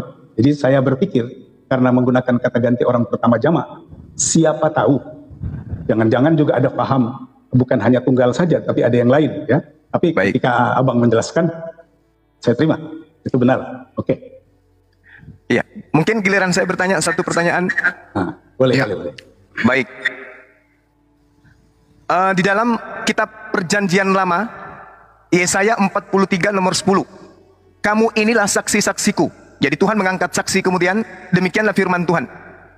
Dan hambaku yang telah kupilih, supaya kamu tahu, dan percaya kepadaku, dan mengerti, supaya kamu tahu, dan supaya kamu percaya, dan supaya kamu mengerti. Jadi 3 kata penekanan di sini. Tahu, percaya, mengerti. Bahwa aku tetap dia. Sebelum aku tidak ada Tuhan yang dibentuk. Dan setelahku tidak akan ada lagi Tuhan yang dibentuk. Berarti tidak ada Tuhan dibentuk dalam rupa daging, sebagaimana Yohanes 1 nomor 14. Itu yang pertama. Yang kedua, Yohanes 17 nomor 3. Hidup kekal itu adalah mereka mengenal engkau, satu-satunya Tuhan yang benar, dan mengenal Yesus Kristus yang engkau utus. Satu-satunya, tidak boleh diganggu-gugat. Harus cuma satu, menurut Yesus. Nah, kalau sudah demikian adanya, Tuhan tidak bisa dibentuk, baik dulu maupun yang akan datang. Lalu bagaimana kemudian saudara Kristen bisa mendudukkan anak Maria yang dibentuk ini, nyata-nyata dibentuk dalam bentuk daging? Yohanes 1 nomor 14, firman itu telah dibentuk menjadi daging. Nah, bagaimana bisa menyalahi Yesaya 43 nomor 10 ini? Engkaulah saksiku dan hambaku yang telah kupilih, agar supaya kamu tahu, agar supaya engkau percaya, agar supaya engkau mengerti bahwa aku tetap dia. Sebelum aku tidak ada Tuhan yang dibentuk, dan sesudah aku tidak akan ada lagi. Tidak akan ada lagi. Nah, kalau orang Kristen mengatakan Yesus itu adalah Tuhan yang dibentuk dalam rupa atau inkarnasi atau menjelma atau apapun itu, berarti mohon maaf, benarkah pernyataan Bang Suma bahwa Kristen tidak mengerti, Kristen tidak percaya, dan Kristen tidak tahu tentang konsep Tuhan? Yohanes 1:18, tidak ada seorang pun yang pernah melihat Tuhan, akan tetapi Yesus yang ada dalam pangkuannya, Yesuslah yang eksegesis, Yesuslah yang menerangkan, Yesuslah yang menjelaskan, Yesuslah yang mentafsirkan tentang Tuhan itu seperti apa. Sesuai dengan ucapannya dalam Yohanes 5 nomor 37. Bapa Tuhan yang mengutus aku, kamu tidak pernah melihatnya, dan suaranya pun tidak bisa kau dengarkan. Berarti Yesus sama sekali bukan Tuhan. Baik dalam bentuk apapun, Yesus bukan Tuhan, berdasarkan dalil-dalil yang saya uraikan. Bagaimana menurut pendapat pendeta? Silakan. Oke, terima kasih. Ternyata Bang Suma ini menguasai Alkitab, Bang ya. Mantap. Sedikit Bang, sedikit. Nah, cuma saya juga baca Quran, tapi saya tidak pernah mengambil itu untuk jadi bahan untuk menyerang atau menyalahkan pahamnya ada di dalam. Ya, saya baca saja. Ya, seperti tadi saya baca ada kami pemahaman saya bahwa ada lebih dari satu, tapi kemudian Abang jelaskan bahwa Tuhan itu tetap echad, tunggal, ahad ya, bahasa Arab, bahasa Ibrani-nya echad, tetap tunggal, tapi melibatkan tadi apa ciptaan ya Bang ya? Ada Roh Kudus dan Jibril ya. Iya. Nah, sehingga dia menggunakan kata ganti orang pertama jamak karena ada melibatkan siapa tadi? Roh Kudus dan Jibril. Tapi sesungguhnya Tuhan itu tunggal. Oke. Saya baca dulu ya. Yesaya 43, saya baca mulai ayat 8 ya. Kalau perikopnya di sini Israel sebagai saksi Tuhan atau saksi Yehuwa. Biarlah orang membawa tampil bangsa yang buta sekalipun ada matanya, yang tulis sekalipun ada telinganya. Biarlah berhimpun bersama-sama segala bangsa-bangsa dan biarlah berkumpul suku-suku bangsa. Siapakah di antara mereka yang dapat memberitahukan hal-hal ini, yang dapat mengabarkan kepada kita hal-hal yang dahulu? Biarlah mereka membawa saksi-saksinya supaya mereka nyata benar. Biarlah orang mendengarkan dan berkata benar demikian. Oke, ayat 10. Kamu inilah saksi-saksiku. Nah, kata kamu ini menunjuk kepada bangsa Israel. Demikianlah firman Tuhan. Dan hambaku yang telah kupilih, supaya kamu tahu dan percaya kepadaku dan mengerti bahwa aku tetap Dia. Oke? Sebelum aku tidak ada Elohim dibentuk, dan sesudah aku tidak akan ada lagi. Ayat 11, akulah Tuhan, dan tidak ada juru selamat selain daripadaku. Oke. Dalam Alkitab kami Bang, nanti kalau Abang baca itu, nanti Abang temukan ada Tuhan huruf besar semuanya, ada Tuhan cuma T yang besar, dan ada Tuhan huruf kecil semuanya. Ada juga Allah huruf besar semuanya, huruf kapital semuanya, kemudian ada Allah cuma A yang besar, dan ada Allah huruf kecil semuanya. Nah, saya jelaskan itu dulu sebelum lanjut ya. Tuhan huruf besar semuanya, itu adalah transliterasi dari Yod-He Waw-He, yang kemudian dieja dengan Yahweh atau Yehuwa. Itulah nama Tuhan sesembahan orang Israel. Tuhan hanya T yang besar, itu dari kata Adonai. Kata Adonai itu artinya Tuanku, tapi bisa juga Tuhanku. Tergantung objeknya yang mana. Lalu Tuhan huruf kecil semuanya itu menunjuk pada dewa, kepada sesembahan yang lain selain daripada Tuhan. Gitu. Jadi ada Tuhan huruf besar semuanya, transliterasi dari YHWH, nama diri proper name dari Sang Tuhan. Kemudian Tuhan T besar itu adalah kata penghormatan Adonai atau Tuanku, kata ganti sesembahan. Lalu ada Tuhan yang huruf kecil semuanya menunjuk pada dewa-dewa. Nah, dalam ayat yang ke-10, kamu ini adalah saksi-saksiku, demikian firman Yehuwa. Demikianlah amar Adonai. Kalau orang Israel tidak berani menyebut nama Yahweh ya, tapi Adonai. Dan hambaku yang telah kupilih, supaya kamu tahu dan percaya padaku, dan mengerti bahwa aku tetap Dia. Itu berarti menunjukkan bahwa Tuhan itu tidak berubah. Yehuwa itu tidak berubah. Sebelum aku tidak ada Elohim dibentuk. Ini Allah huruf besar yang hanya A yang besar itu Elohim. Sama juga dengan kalau huruf besar semuanya, Allah huruf besar semuanya itu Yahweh atau Yehuwa. Dan Allah yang cuma A yang kecil ini dari kata Elohim. Tapi kemudian ada juga Allah huruf kecil semuanya juga dari kata Elohim. Tadi menurut falsafah Ibrani, akhiran im itu jamak. Jadi Eloh, Elohei, Eloah, Elah, Elah, Elohei, Eloah, Elohim. Gitu ya. Jadi Elohim itu jamak. Sebelum aku tidak ada Elohim yang dibentuk. Artinya, selain dari Yehuwa tidak ada Tuhan yang lain. Dan sesudah aku tidak akan ada lagi. Nah, akulah Tuhan. Ani, Anoki Yehuwa. Akulah Tuhan. Dan tidak ada juru selamat lain selain daripada aku. Nah, yang ingin saya jelaskan, kemudian dikomparasikan dengan Yohanes berapa? 17 ayat 3 ya. Yohanes 17 ayat 3, saya baca lagi ya. Yohanes pasal 17 ayat yang ketiga. Oke, tapi sebelumnya saya juga mesti jelaskan lagi kepada teman-teman, ini 2K ya, 2000 nonton ya. Bahwa konsep Allah atau Elohim atau Theo dalam perjanjian baru, yang kemudian diterjemahkan menjadi Allah, dari Elohim ke Allah dan Theo ke Allah, konsepnya tidak sama dengan Allah sesembahan dari saudara Muslim. Allah Subhanahu wa Ta'ala, itu bukan. Jadi penggunaan kata Allah dalam Alkitab itu diambil untuk menerjemahkan kata Elohim dan Theo. Karena penerjemah tidak mendapatkan kata setara untuk Elohim, akhirnya mereka mengambil Allah. Oke, jadilah banyak Allah dalam perjanjian lama, banyak juga Allah dalam perjanjian baru.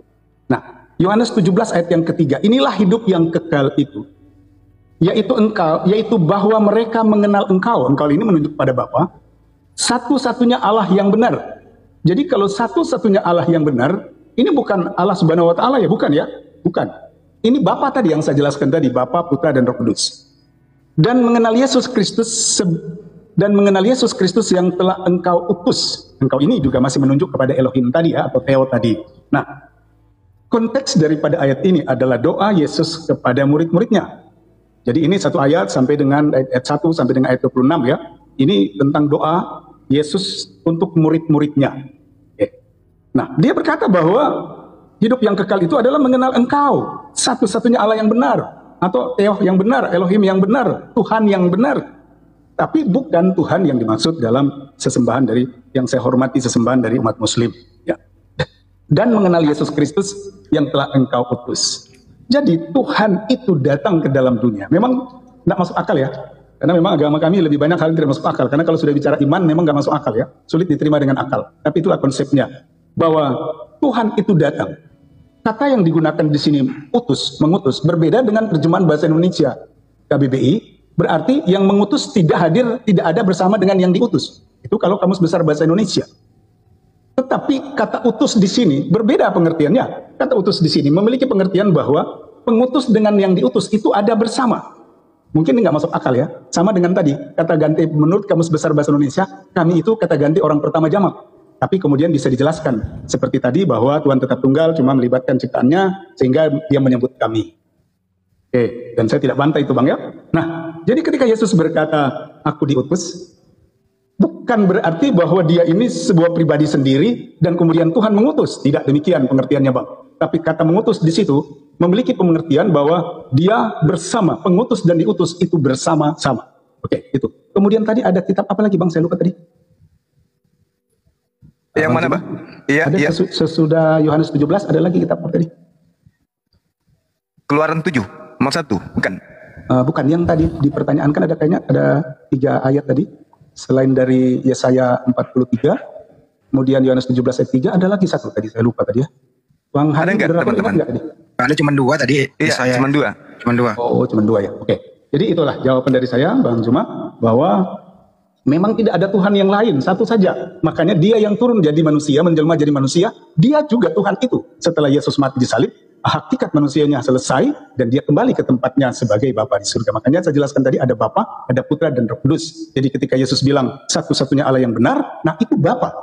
Dan kemudian dia Yesus sebagai yang diutus, oknum kedua. Lalu kemudian di Yohanes 14 tadi ada penghibur Roh Kudus yang diutus untuk diam di dalam kamu. Jadi tetap keesaan Allah, keesaan Tuhan dalam satu pribadi, dalam satu tunggal. Nah, jadi sekali lagi saya ulangi bahwa setiap ada penggunaan kata Allah dalam Alkitab itu tidak merujuk pada Tuhan sesembahan yang terhormat saudara Muslim. Ya, ini hanya kata ganti sesembahan yang digunakan oleh penerjemah dari Elohim ke Allah, kemudian Theo ke Allah. Oke, kira-kira begitu Bang. Ya, gimana Bang Handi? Selanjutnya Bisa ditanggapi dulu ya Pak? Ditanggapi dulu nggak apa-apa. Tadi baik. Pak Pendeta juga nanggapi, Anda silakan. Jadi gini, Tuhan di dalam Yesaya 43 nomor 10 tidak dibentuk, tapi pendeta mengakui dibentuk. Jadi cara kemudian untuk menyatakan itu ya tadi bahwa ada banyak sesuatu yang tidak masuk akal, tidak masuk nalar, karena memang berbicara mengenai Tuhan dalam perspektif Kristen itu tidak bisa dilogikakan dengan akal. Berbeda dengan penjelasan kita tadi tentang Tuhan bahwa akal ya yang bisa sampai kepada Tuhan. Nah, namun ada hal yang menarik ketika kemudian Pak Pendeta mengatakan bahwa Allah yang kami maksud itu adalah bukan Allah SWT. Dengan kata lain, Pak Pendeta menolak kalau Tuhannya itu adalah sembahannya Bani Israel. Karena di Yesaya 5 nomor 16, Yesaya 57 nomor 15, Akulah Allah yang maha tinggi, maha suci. Sedangkan SWT itu bahasa Arab, Subhanahu wa ta'ala. Allah yang maha suci, maha tinggi. Ketika Pak Pendeta mengatakan Allah yang kami sembah tidak maha suci, tidak SWT, berarti Allahnya tidak maha suci, tidak maha tinggi. Itu tidak salah, karena memang Yesus tidak maha suci. Yesus juga tidak maha tinggi. Itu yang menarik di situ. Tapi ada yang jauh lebih menarik lagi. Ketika kemudian segala gelar-gelar Tuhan yang ada pada Bani Israel dalam hal ini agama Yahudi, itu digantikan menjadi theos dalam konsep ketuhanan atau penamaan sembahan di dalam agama Kristen. Apapun itu, Elohim, Eloah, El Elroy, El Shaddai, ketika masuk di dalam meja Katolik Kristen pertama kali, itu akan berubah menjadi theos. Nah, menariknya di mana teman-teman? Coba kita lihat di dalam Kisah Para Rasul 14 nomor 11. Saya ulang, Kisah Para Rasul 14 nomor 11. Di situ dikatakan, ketika orang banyak melihat apa yang telah diperbuat Paulus, mereka itu berseru dalam bahasa Likoinia. Dewa-dewa telah turun ke tengah-tengah kita dalam rupa manusia. Itu katanya. Nah, dewa-dewa ini dalam bahasa Yunani itu disebut dengan kata theos. Dewa sama dengan theos. Sedangkan Yesus, Markus 1 nomor 1, Yesus adalah anak theos. Berarti Yesus adalah anak dewa. Ketika kemudian saudara kita pendeta mengatakan Allah yang kami maksud bukan yang maha suci lagi maha tinggi, bukan SWT, berarti Allah yang dimaksud di sini adalah dewa. Maka kesimpulan sementara, Kristen sama dengan mengusung konsep paganisme Romawi yang menyembah dewa-dewa yang nusul menjadi manusia. Dan tak ayal kemudian itu fakta. Tadi Yesaya 43 nomor 10, Tuhan tidak membentuk diri menjadi daging. Yesus yang adalah theos membentuk diri menjadi daging. Yohanes 17 nomor 3, hidup kekal mengenal Yesus sebagai utusan. Tetapi kemudian di konsep Kristen mengenal Yesus sebagai theos yang nusul menjadi manusia. Jadi ini sesuatu yang tidak bisa dipungkiri. Pendeta telah membuka tabir itu, bahwa Kristen tidak menyembah kepada Allah SWT, Allah yang maha suci lagi maha tinggi. Berarti dengan kata lain menafikan kemudian Yesaya 5 nomor 16, akulah Allah yang maha tinggi lagi maha suci, yang hidup selama-lamanya. Aku tinggal di tempat yang tinggi yang suci, bukan di bumi, bukan di kandang domba. Ini jelas ini. Tetapi karena dia sudah tidak diindahkan kemudian, bahkan ditolak kesucian dan kemahatingginya, maka wajar kemudian ketika Kristen dalam hal ini menyembah theos. Theos, kembali lagi kepada Kisah Para Rasul 14 nomor 11, theos adalah dewa. Satu hal yang menarik di sini, bahwasanya semua kata-kata yang berkesinggungan kemudian kepada gelar-gelar Tuhan dalam bahasa Ibrani masuk ke dalam bahasa Yunani itu menjadi theos. Dengan demikian terbahak-bahaklah orang-orang pagan Romawi dan Yunani, karena ternyata Tuhan dewa-dewa mereka itu masih disembah dalam cakupan pengajaran Kristen atau gereja-gereja termasuk di Indonesia, di mana dewa mereka dibungkus dengan kata Allah. Mohon maaf, ini fakta yang terurai. Kisah Para Rasul 14 nomor 11, dewa-dewa diartikan sebagai theos, Yesus diartikan sebagai anak theos, dan Yesus juga disebut pada mulanya adalah logos. Logos itu bersama-sama dengan theos. Arti sejujurnya pada mulanya adalah firman, perkataan itu bersama-sama dengan theos, perkataan itu bersama-sama dengan dewa. Dan Yohanes 1:14, dewa ini, theos ini yang adalah logos ini sendiri telah menjadi manusia. Berarti yang menjadi Yesus adalah dewa. Sekira begitu tanggapan saya. Mungkin ada dari pendeta yang ingin menanggapi penjelasan saya di awal tadi atau yang sekarang ini. Waktu dan tempat disilahkan. Oke, terima kasih. Mantap. Ini Bang Suma yang saya suka adalah semangatnya itu ya. Jadi kalau lagi dia senang pasti nadanya naik. Bagus ya. Itu apa namanya? Untuk sebentar ngantuk kita Bang. Oke, mantap ya. Ya biar nggak ngantuk. Thank you. Oke, Bang Zuma ya. Kisah Rasul berapa tadi? 1 ayat 14 nomor 11. Kisah Rasul 14. Iya. Ayat yang ke-11. Bentar ya. Ini memang makanya pemahaman kitab suci, cara membaca dengan terbalik-balik itu bisa berdampak negatif ya. Jadi saya perlu luruskan ya. Kisah Rasul 14, ya santai ya, buru-buru. Silakan. 14 ayat yang ke-15, berapa tadi? 11. 11. Kisah Rasul 14 ayat yang ke-11. Ini kisah tentang Paulus ya. Paulus sedang berada di Listra. Oke, saya baca dulu ya terjemahannya ini ya, Alkitabnya. Mulai ayat yang ke berapa ya? Ya lihat dulu. 14 mulai ayat yang ke-10 ya. Saya baca mulai ayat 10 lah. Oke.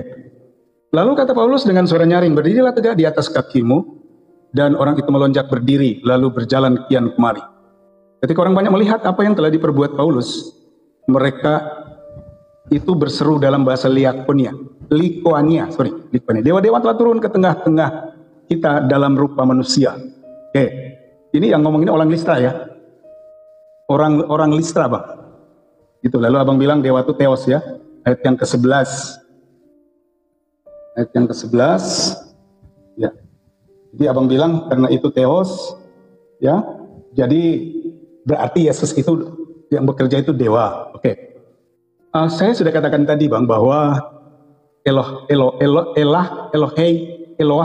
Elohim itu adalah kata ganti sesembahan.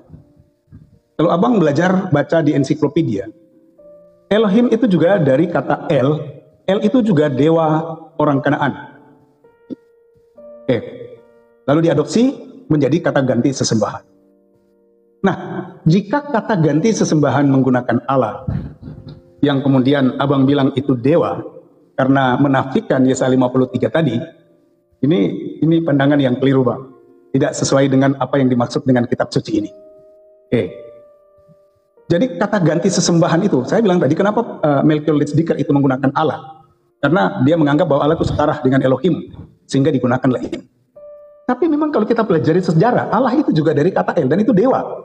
Ya saya nggak mau otak-atik Allah itu ya, karena Allah itu nama sesembahan. Tapi dalam konsep kami, Allah itu bukan sebuah nama, hanya gelar atau sebuah kata ganti sesembahan. Sehingga kalau bisa menyebut dewa, orang Liakonia ya, mereka merasa karena itu sesuatu yang aneh yang selama ini belum pernah ada orang mujizat terjadi kesembuhan, kan nggak masuk di akal. Harusnya kalau orang sakit itu bawa ke rumah sakit, ke dokter, bukan didoakan. Tapi kemudian Paulus mendoakan dan orang itu sembuh, orang lumpuh bisa berjalan. Saking kagum mereka berseru, wow, dewa-dewa telah datang ke sini. Dan bahkan ayat yang ke-12, Barnabas mereka sebut dengan Zeus, wow. Dan Paulus mereka sebut dengan Hermes, karena ia yang berbicara. Bahkan mereka menjuluki Barnabas itu Zeus, itu dewa Yunani, yang paling dihormati dan ditakuti. Kemudian Paulus mereka menyebut Hermes. Itu kan orang-orang Listra yang mengucapkan itu Bang. Itu orang-orang Listra yang mengucapkan di Ikonium ya. Mereka yang mengucapkan saking kagum. Apakah kemudian ketika mereka memberi nama, menjuluki Barnabas tadi itu dengan julukan dewa Zeus, dan kemudian Paulus dengan dewa Hermes, apa kemudian mereka langsung jadi dewa? Tidaklah Pak. Tidak. Itu hanya orang yang menyebutnya. Saking kagum, kemudian mereka tidak tahu apa, mereka bilang dewa-dewa telah turun dari surga. Oke. Jadi terjemahan Theo itu dewa bukan berarti kemudian bahwa kita ini menyembah dewa. Tidak Bang. Itu yang saya bilang tadi, kebenaran yang relatif Bang. Jadi pandangan-pandangan abang tentang Alkitab ini, itu kebenaran relatif. Abang boleh saja bilang itu benar, kayak tadi malam abang kesimpulan. Itu sesuai dengan kacamata pandang daripada abang sebagai orang muslim. Dan kami tidak keberatan Bang. Karena memang kefahaman, kemampuan memahami abang hanya sampai di situ Bang. Begitu. Kami memahami itu sampai ke dalam-dalamnya. Sehingga ketika orang semacam abang yang banyak baca Alkitab kemudian buat pernyataan bahwa ternyata orang Kristen menyembah dewa-dewa, kita nggak akan merasa terganggu atau tersinggung, tidak Bang. Kenapa? Karena kita paham sekali. Karena abang bukan Kristen yang mengimani. Saya sudah bilang tadi malam di closing statement bahwa orang yang tidak memahami kitab suci dan kemudian dia menafsir dengan sesuai dengan pandangan dia, kami tidak akan keberatan Bang. Kami tidak merasa terhina, tidak. Karena dengan abang menyebut kami menyembah dewa, tidak serta-merta kemudian kami jadi dewa lalu atau menjadi menyembah dewa, tidak Bang. Tidak seperti, jadi konsepnya jauh dari apa yang abang sebutkan tadi ya. Tidak seperti itu, jauh sekali. Jadi tidak. Tuhan tidak pernah dibentuk. Saya bilang tadi sesuai Yesaya 53. Memang Tuhan itu tidak dibentuk. Dia datang dan menjadi manusia, dia menjelma. Jadi tidak ada dua Tuhan. Saya sudah jelaskan dari awal bahwa orang Kristen itu percaya Tuhan itu tunggal dalam 3 pernyataan. Makanya ada yang namanya Tritunggal. Dia sebagai Bapa Pencipta, dia sebagai Anak Penebus, dan dia sebagai Roh Kudus yang menyertai orang percaya. Untuk membuat orang percaya mampu menghadapi tantangan-tantangan dan kesulitan-kesulitan hidup. Seperti itu Bang. Jadi pernyataan abang itu bagi saya bukan sebuah masalah. Karena kemampuan memahami abang hanya sampai ke situ Bang. Saya sudah bilang tadi, saya selalu bilang bahwa ketika sahabat muslim mengutip Quran dan memberikan penjelasan-penjelasan seperti apa yang saya tanyakan tadi, kami tidak akan pernah membantah karena pemahaman kami hanya sedangkal itu. Ya, tadi pagi bahkan ada salah satu orang yang ada di room waktu saya live pagi, karena saya bilang saya juga bisa mengajar bahasa Arab, tapi Arab dasar, hanya mengenal huruf hijaiyah, kemudian harokatnya, lalu bisa baca tulis. Lalu ada yang bilang, oh kalau cuma gitu, cuma sama dengan TK. Ya memang segitu, kenapa kita mesti tersinggung atau oh, kenapa kamu bilang saya TK? Enggak lah, karena memang seperti itu. Jadi apa yang kami pahami tentang Tuhan itu sendiri yang hakiki, yang tidak terbantahkan, absolut, tidak terjamah, dia tidak pernah ada dua Tuhan di dunia ini. Jadi Yesaya 53 itu benar. Aku tetap dia dari dulu dan kemudian tidak ada Tuhan yang lain.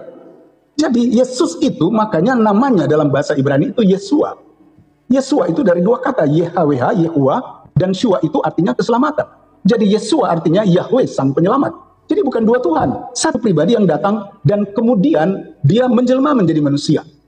Jadi seperti itu Bang. Jadi gak ada masalah ya Abang buat pernyataan seperti itu, karena pahamnya Abang sampai ke situ. Kalau kemudian saya juga boleh kira-kira membuat sebuah pernyataan, bahwa ternyata dalam Quran ada banyak ayat Allah itu berkata kami. Nah, pemahaman saya yang dangkal tentang Quran, saya bisa saja misalnya buat pernyataan, ternyata orang Islam tidak konsisten. Katanya Tuhan itu tunggal. Tapi kenapa ada kami? Karena kami dalam Kamus Besar Bahasa Indonesia itu kata ganti orang pertama jamak. Tapi karena Abang menjelaskannya seperti itu, dan saya tidak membantahnya Bang, karena saya tahu pemahaman saya Quran hanya seperti itu. Abang yang paling tahu. Sebaliknya begitu juga dengan kitab suci kami. Kemarin kan Abang pernah memberikan gambaran dengan hukum. Kitab hukum itu kitab umum, bukan kitab suci. Jadi tergantung pengacaranya seberapa jago, karena kayak pengacara-pengacara hebat orang Batak itu, mereka seberapa mampu mereka menerjemahkan hukum, sehingga klien mereka biar salah, bisa jadi benar. Beda kasusnya dengan kitab suci, baik kitab suci saya maupun kitab suci Abang. Oke, jadi kira-kira itu, makanya jika malam ini kita bicara tentang konsep Tuhan, nah konsep Tuhannya Muslim seperti itu, dan itu baku tidak bisa dibantah. Dan konsep Tuhan mengenai kami juga itu baku dan tidak bisa dibantah, karena kami mengimani seperti itu. Jadi kesimpulannya bahwa orang Kristen tidak menyembah dua Tuhan atau tiga, tapi kita punya Tuhan yang echad sesuai dengan Ulangan 6 ayat 4. Tapi dia bekerja dalam tiga pernyataan, yaitu Bapa sebagai pencipta, Yesus sebagai putra penyelamat, dan Roh Kudus sebagai yang menyertai manusia untuk mengingatkan manusia, menjaga manusia supaya tidak jatuh dalam dosa. Kira-kira seperti itu. Terima kasih. Iya, terima kasih Bang. Gimana Bang Handi, teman-teman? Dia nggak ngantuk Bang Jema. Ditanggapi, ini harus diluruskan semuanya nih Pak Gus. Lanjut. Oke, baik. Jadi saya hanya ingin mengatakan gini, bahwasanya pengetahuan kita tentang Tuhan dan apa yang saya jabarkan tadi itu sifatnya umum. Kebetulan saja Tuhan dalam bentuk absolut ini itu selaras dengan konsep Tuhan di dalam agama Islam. Nah, yang terakhir yang saya sikapi tadi terkait dengan kata Theos dan kata Allah yang kemudian pengingkaran terhadap Subhanahu wa Ta'ala atau SWT. Ada hal yang menarik, entah itu kelalaian atau kesengajaan, gitu ya. Ketika Tuhannya orang Yahudi memiliki gelar-gelar yang suci, semisal El Olam, Elohe, El, Elion, Elohim, El Shaddai, Eloa, dan seterusnya, Yod-Heh-Vav-Heh, dan seterusnya. Rupa-rupanya, gelar-gelar seperti ini itu memiliki ruang dalam bahasa Yunani untuk penyebutannya. Kenapa? Karena bahasa Yunani itu memiliki kemudian huruf yang sama dengan penyebutannya pada bahasa Yunani. Contoh, alfa, beta, gamma, delta, epsilon, zeta, eta, theta, dan seterusnya. Lota, kappa, lepta, dan seterusnya. Huruf-huruf ini kemudian itu bisa dibingkai dalam penyebutan Tuhannya orang Yahudi. El Olam, Eloa, El Shaddai. Itu terungkai apabila kemudian abjad Yunani ini, baik Yunani modern, Yunani Koine, atau apapun itu bisa terurai dengan baik. Lalu kenapa kemudian itu tidak disifati? Kenapa Tuhannya orang Yahudi semuanya dirubah menjadi Theos? Itu loh. Di mana Theos bagi penyembah Theos itu bukan Elohim. Di mana Theos bagi pengabdi Theos itu bukan Tuhannya Yahudi. Tuhannya Yahudi ya Tuhannya Yahudi, Theos ya Tuhannya Romawi. Kenapa seketika kitabnya orang Yahudi diterjemahkan ke dalam bahasa orang Yunani, bahasa orang Romawi, semuanya berubah menjadi dewa, yaitu Theos? Itu permasalahannya. Itu permasalahannya. Kenapa kemudian huruf alef, ada huruf alfa, ada bet, ada beta, ada gmail, ada gamma, ada dalet, ada delta, ada he, ada epsilon, ada zayin, ada zeta, ada het, ada eta. Kenapa kemudian nama Tuhannya orang Yahudi harus diterjemahkan semuanya, harus diganti semuanya menjadi Theos? Itu loh permasalahannya. Sementara Theos itu sendiri, seperti yang saya uraikan tadi di awal sebelumnya, pada mulanya adalah firman. Sin arkeo logos itan meteteo kaito on logos itan theos. Ujung-ujungnya theos kan? Begitu juga ketika kita membaca yang tadi Kisah Para Rasul 14 nomor 11. Ujung-ujungnya theos kan? Oi theos katafikan. Anamisa mas me antopitop morfi. Theos juga. Dewa theos. Yesus anak theos. Orang Kristen menyembah theos. Tapi ketika theos diarahkan kepada kesembahan orang Yahudi, nggak boleh. Karena sembahan orang Yahudi bukan theos. Sembahan orang Yahudi nggak boleh diganti namanya. Tetap saja mereka menyebutkan dengan nama-nama mulia. El Olam, Elohe, El Adonai, Elohim, Ehye, Eser, Ahye, apa dibilang? Ehye, Aser, Ehye, El Shaddai, Sefaot, El Olam, dan seterusnya. Ini kok tiba-tiba ketika pesanan datang, penerjemah kemudian dari kitab Tanak yang terlebih dahulu dipesan oleh Ptolemy II, itu seketika berubah menjadi theos. Kepada siapa kemudian kitab perjanjian lama? Pada siapa kemudian kitab perjanjian baru ini disuguhkan, dipersembahkan? Kepada orang Yahudi. Aktivis Yudism, tidak mungkin. Ternyata memang ini disediakan untuk orang Roma, penyembah-penyembah dewa. Itu dulu poinnya, penyembah-penyembah dewa. Orang Roma ketika berjaya, para nabinya Israel mengajarkan tentang Torah atau kitab Tanak. Roma, Yunani, Kekaisaran Romawi juga berjaya mengajarkan penyembahan terhadap theos. Masing-masing punya sembahan. Yang satu menyembah Elohim, yang satu menyembah theos. Itu dulu poinnya. Nah, yang dirujuk masuk ke kita, ke Kristen ini, ke Indonesia ini, itu theosnya. Bukan Elohimnya, tapi theosnya. Makanya sudah 2000 tahun, orang Yahudi, orang Kristen tidak bisa satu tempat ibadah. Meskipun orang Kristen menggunakan terjemahan kitabnya orang Yahudi, tapi mereka telah mereka telah menggantikan kemuliaan Tuhan orang Yahudi dengan dewa-dewanya orang Romawi. Makanya Yesaya 43 sudah jelas-jelas tidak dibentuk, Yesus dibentuk, tetap aja dianggap satu. Yesus sendiri mengatakan hidup kekal itu mengenal engkau satu-satunya dan mengenal Yesus sebagai utusanmu, tetap juga Yesus dijadikan sebagai satu-satunya. Kenapa bisa demikian? Karena adanya kekuatan yang diusung kemudian dari sejak berdirinya pondasi kekristenan, yaitu penyembahan terhadap dewa Romawi dan Yunani, yang kemudian mengambil kitabnya orang Yahudi untuk mendudukkan kemudian selaras dengan perjanjian baru, sehingga Tuhannya orang Yahudi hilang, yang muncul tinggal dewanya orang Roma. Itu fakta, itu real. Nah sekarang pembuktiannya apa? Kisah Para Rasul tadi, di situ dikatakan theos, dewa. Berarti Yohanes 1 nomor 1, pada mulanya adalah firman, firman itu adalah dewa. Dewa itu menjadi manusia. Bukan Tuhannya Yahudi yang menjadi manusia, tetapi dewanya orang Roma yang menjadi manusia. Kenapa? Karena Tuhannya orang Yahudi, laisa kamitslihi syai', tidak serupa dengan makhluk, maha tinggi, maha suci. Sedangkan dewanya orang Roma bisa jadi Hercules, bisa jadi Atis, bisa jadi Osiris, bisa jadi Horus, bisa jadi Yesus. Tapi kalau Tuhannya orang Yahudi, tidak bisa jadi manusia. Nah, saya kira ini hanya penyampaian dari saya secara sepihak sebagai Muslim dalam mengkaji Bible. Ya, lagi-lagi nanti pendeta kita akan mengatakan Bang Suma tidak akan sampai kepada Bible karena Bang Suma tidak mengimani Bible. Yang tahu Bible itu adalah pendeta. Tidak apa-apa, tidak masalah. Silakan dengan narasi saudara kita menghargai itu karena kita adalah insan yang bertuhan, insan yang memiliki kepercayaan percaya kepada Sang Tuhan. Demikian dari saya, silakan. Ya, keren banget ya. Saya suka. Saya senang tuh kalau nadanya mulai naik ya. Saya senang dengar. Keren banget. Oke, jadi itu sebagai pernyataan dari Bang Zuma. Tapi saya mengulangi lagi bahwa kita tidak menyembah dewa. Tuhan orang Yahudi yang bernama Yod-He-Waw-He, yang kemudian bisa dieja menjadi Yahweh atau Yehuwa, dialah kemudian yang menjadi manusia, menjelma menjadi manusia. Jadi kalau Yohanes 1 ayat 1, saya perbaiki dulu ya, tadi kurang pas bacaannya ya. En arche en hologos, kai hologos en prostonteon, kai theos en hologos. Itu kalimat Yunaninya ya. Jadi kalau kemudian abang melihat bahwa theos itu dewa, it's okay ya. Karena memang pemahamannya segitu. Saya selalu berpegang pada kitab suci itu dipahami oleh orang-orang yang mengimani kitab suci tersebut. Yang pasti orang Kristen tidak menyembah dewa. Jadi theo itu, kenapa Alkitab Perjanjian Baru kemudian menjadi bahasanya menggunakan bahasa Yunani? Karena pada waktu itu lingua franca pada waktu itu adalah bahasa Yunani. Sehingga akhirnya penulisan Alkitab berdasarkan P46 yang abad pertama, bahwa itu original teksnya itu bahasa Yunani. Karena memang di situ orang berbahasa Yunani, bahasa sehari-hari, lingua francanya adalah bahasa Yunani. Nah, bahasa Yunani, Allah itu, dia menggunakan theo. Dalam bahasa Ibrani menggunakan Elohim. Tapi itu bukan Tuhan pribadi, Bang. Itu kata ganti sesembahan. Makanya saya jelaskan baik-baik ya. Saya ulangi tadi berulang-ulang bahwa Allah Subhanahu wa Ta'ala itu bahasa Arab, dan itu nama pribadi. Dalam setiap terjemahan Quran, Allah itu nggak pernah dirubah, tetap Allah ya, walaupun bahasa Inggris ya, tetap dia pakai tetap Allah karena itu memang nama pribadi, nama yang suci, sebuah pribadi, nama yang disembah Tuhan yang ajaib dahsyat sesuai dengan penjelasan tadi. Itulah namanya Allah Subhanahu wa Ta'ala. Nah, Kristen tidak seperti itu, Bang. Tuhan kita yang kita sembah itu namanya Yesus Kristus. Dari kata Yesua, Yesua itu YHWH, YHWH, dalam bahasa Ibrani Tuhan sesembahan orang Yahudi, Yahweh atau Yehua.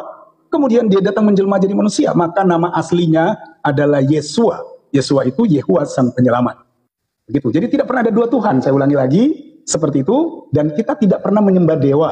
Jadi kalau ada Theo yang kemudian tadi bilang dewa, ya it's okay. Tapi kita tidak menyembah Theo, kita tidak menyembah Allah, kita tidak menyembah Elohim, kita menyembah Yesus Kristus Sang Tuhan. Karena Elohim, Allah, Theo itu kan cuma kata ganti sesembahan, nama julukan. Misalnya saya, nama pribadi saya Rudi ya, tapi karena kulitnya hitam, di kampung saya orang-orang Manado kulitnya putih, saya orang Sangir kulitnya hitam, mereka selalu panggil saya si hitam. Itu mereka menyebut saya si hitam karena warna kulit saya hitam.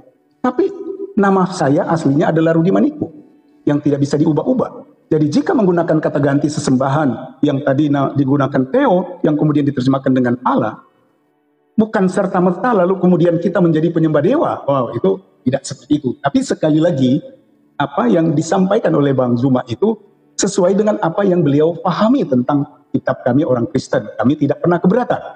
Tapi sesungguhnya kami tidak pernah menyembah dewa.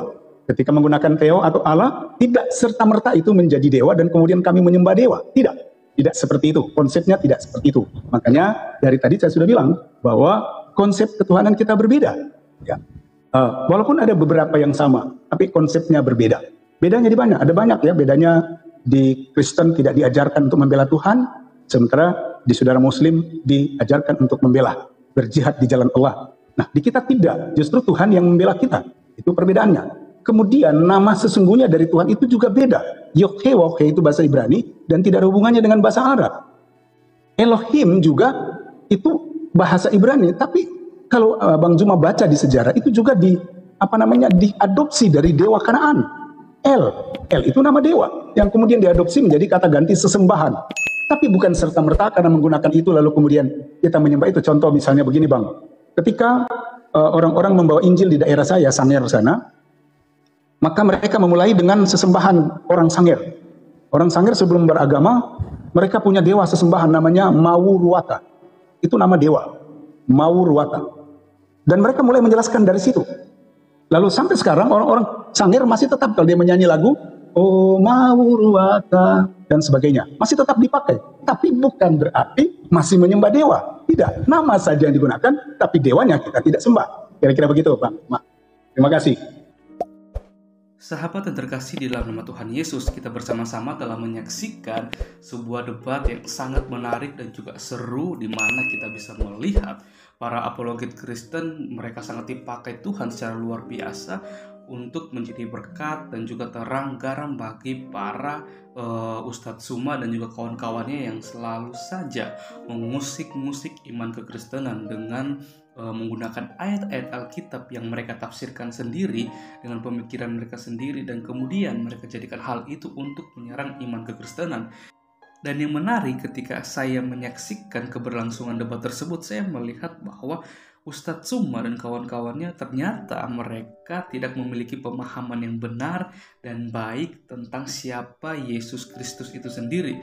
Malahan kalau kita melihat, mereka mengatakan dan mengklaim bahwa kita orang Kristen sebenarnya terlalu mengikuti ajaran Paulus, bukan ajaran Yesus. Padahal kalau kita melihat latar belakang Paulus sebelum dia menjadi seorang rasul, Paulus dia merupakan seorang yang sangat membenci kekristenan. Kerap kali dia juga yang memenjarakan, bahkan juga menganiaya orang Kristen. Akan tetapi pada waktu perjalanannya menuju ke Damsyik, dia berjumpa secara pribadi dengan Yesus Kristus, dan pada saat itulah dia mengalami perubahan dan pertobatan, sehingga dia melayani Yesus Kristus dengan mengabarkan kabar gembira, kabar sukacita kepada setiap orang yang tidak mengenal dan belum mengenal siapa Yesus Kristus itu sendiri. Karena apa yang disampaikan oleh Rasul Paulus dalam pelayanannya semuanya pasti berkaitan dengan karya Allah yang dinyatakan melalui Yesus Kristus itu sendiri, tentang kedatangannya, kematiannya, kebangkitan, serta kenaikan Yesus Kristus. Dan hal inilah yang tidak dipahami oleh seorang Ustadz Tsuma dan kawan-kawannya. Dan bahkan kalau kita melihat Ustadz Tsuma bertanya kepada seorang apologet Kristen, di mana ayat Alkitab yang mengatakan bahwa Yesus pernah mengatakan bahwa dirinya adalah Tuhan. Kalau Ustadz Tsuma bersama dengan kawan-kawan membuka Yohanes 13 ayat 13, di situ dikatakan bahwa kamu menyebut aku guru dan Tuhan, dan katamu itu tepat sebab memang akulah guru dan Tuhan. Hal inilah yang tidak dipahami dan dimengerti oleh seorang Ustadz Tsuma dan kawan-kawannya. Karena apa? Karena memang mereka kerap kali hanya mengutip-ngutip ayat Alkitab, mencomot-comot ayat Alkitab, dan mereka tafsirkan sesuai dengan pemikiran mereka sendiri, dan mereka menjadikan hal itu untuk menyerang iman kekristenan. Kalau Ustadz Tsuma mau mengerti dan memahami apa yang dituliskan, apa maksud dan tujuan dari penulisan Yohanes 13 ayat 13 ini, dengan tafsiran yang benar, dengan menggunakan literatur-literatur yang benar, pastinya Ustadz Tsuma akan mengerti dan memahami pernyataan Yesus Kristus di dalam Yohanes 13 ayat 13. Karena gelar Tuhan yang dimiliki oleh Yesus adalah sebagai bukti bahwa Ia adalah Allah. Gelar tersebut juga memberikan sebuah pemahaman kepada setiap umat manusia bahwa Yesus adalah satu-satu sang juru selamat bagi umat manusia yang percaya kepadanya. Yesus adalah Allah yang layak disembah oleh segenap umat manusia. Hal tersebut berarti bahwa gelar Tuhan yang dimiliki oleh Tuhan Yesus sungguh membuktikan keilahian yang dimilikinya. Hal yang paling terpenting dalam ayat tersebut juga merupakan pengakuan Tuhan Yesus sendiri bahwa Ia adalah Tuhan, yang mana hal tersebut merupakan pengakuan yang paling berharga atas ketuhanan Yesus Kristus yang diucapkannya sendiri. Hal inilah yang harus dipahami dan dimengerti oleh seorang Ustadz Tsuma dan para polemikus lainnya. Dan saya berharap ketika mereka menggunakan ayat ini, mereka harus menggunakan literatur yang dapat dipercayai dan juga literatur yang sungguh-sungguh mendekati teks atau ayat yang berkaitan dengan pengakuan Yesus Kristus dalam Yohanes 13 ayat 13 ini, bukan menggunakan sumber-sumber dari Injil Filipus, Barnabas, atau Injil-Injil yang di luar keempat Injil, yaitu Matius, Markus, Lukas, dan Yohanes. Dan ya, saya berdoa supaya Ustadz Tsuma bersama dengan kawan-kawannya yang selalu saja mengusik iman kekristenan, supaya mereka sendiri juga boleh mengalami pengalaman pribadi seperti Rasul Paulus, di mana mereka bisa berjumpa dengan Yesus Kristus dan mereka boleh melihat bahwa hanya Yesus yang adalah Tuhan dan Juru Selamat, jalan yang benar dan hidup, membawa kepada kekekalan ketika kita mati kelak, seperti itu. Dan kita terus berdoa untuk para apologet Kristen supaya mereka juga terus dipakai Tuhan secara luar biasa untuk menjadi garam terang dimanapun mereka berada. Oke teman-teman, sekian video saya di hari ini. Sampai berjumpa di video saya selanjutnya. Kiranya Tuhan Yesus memberkati kita semua.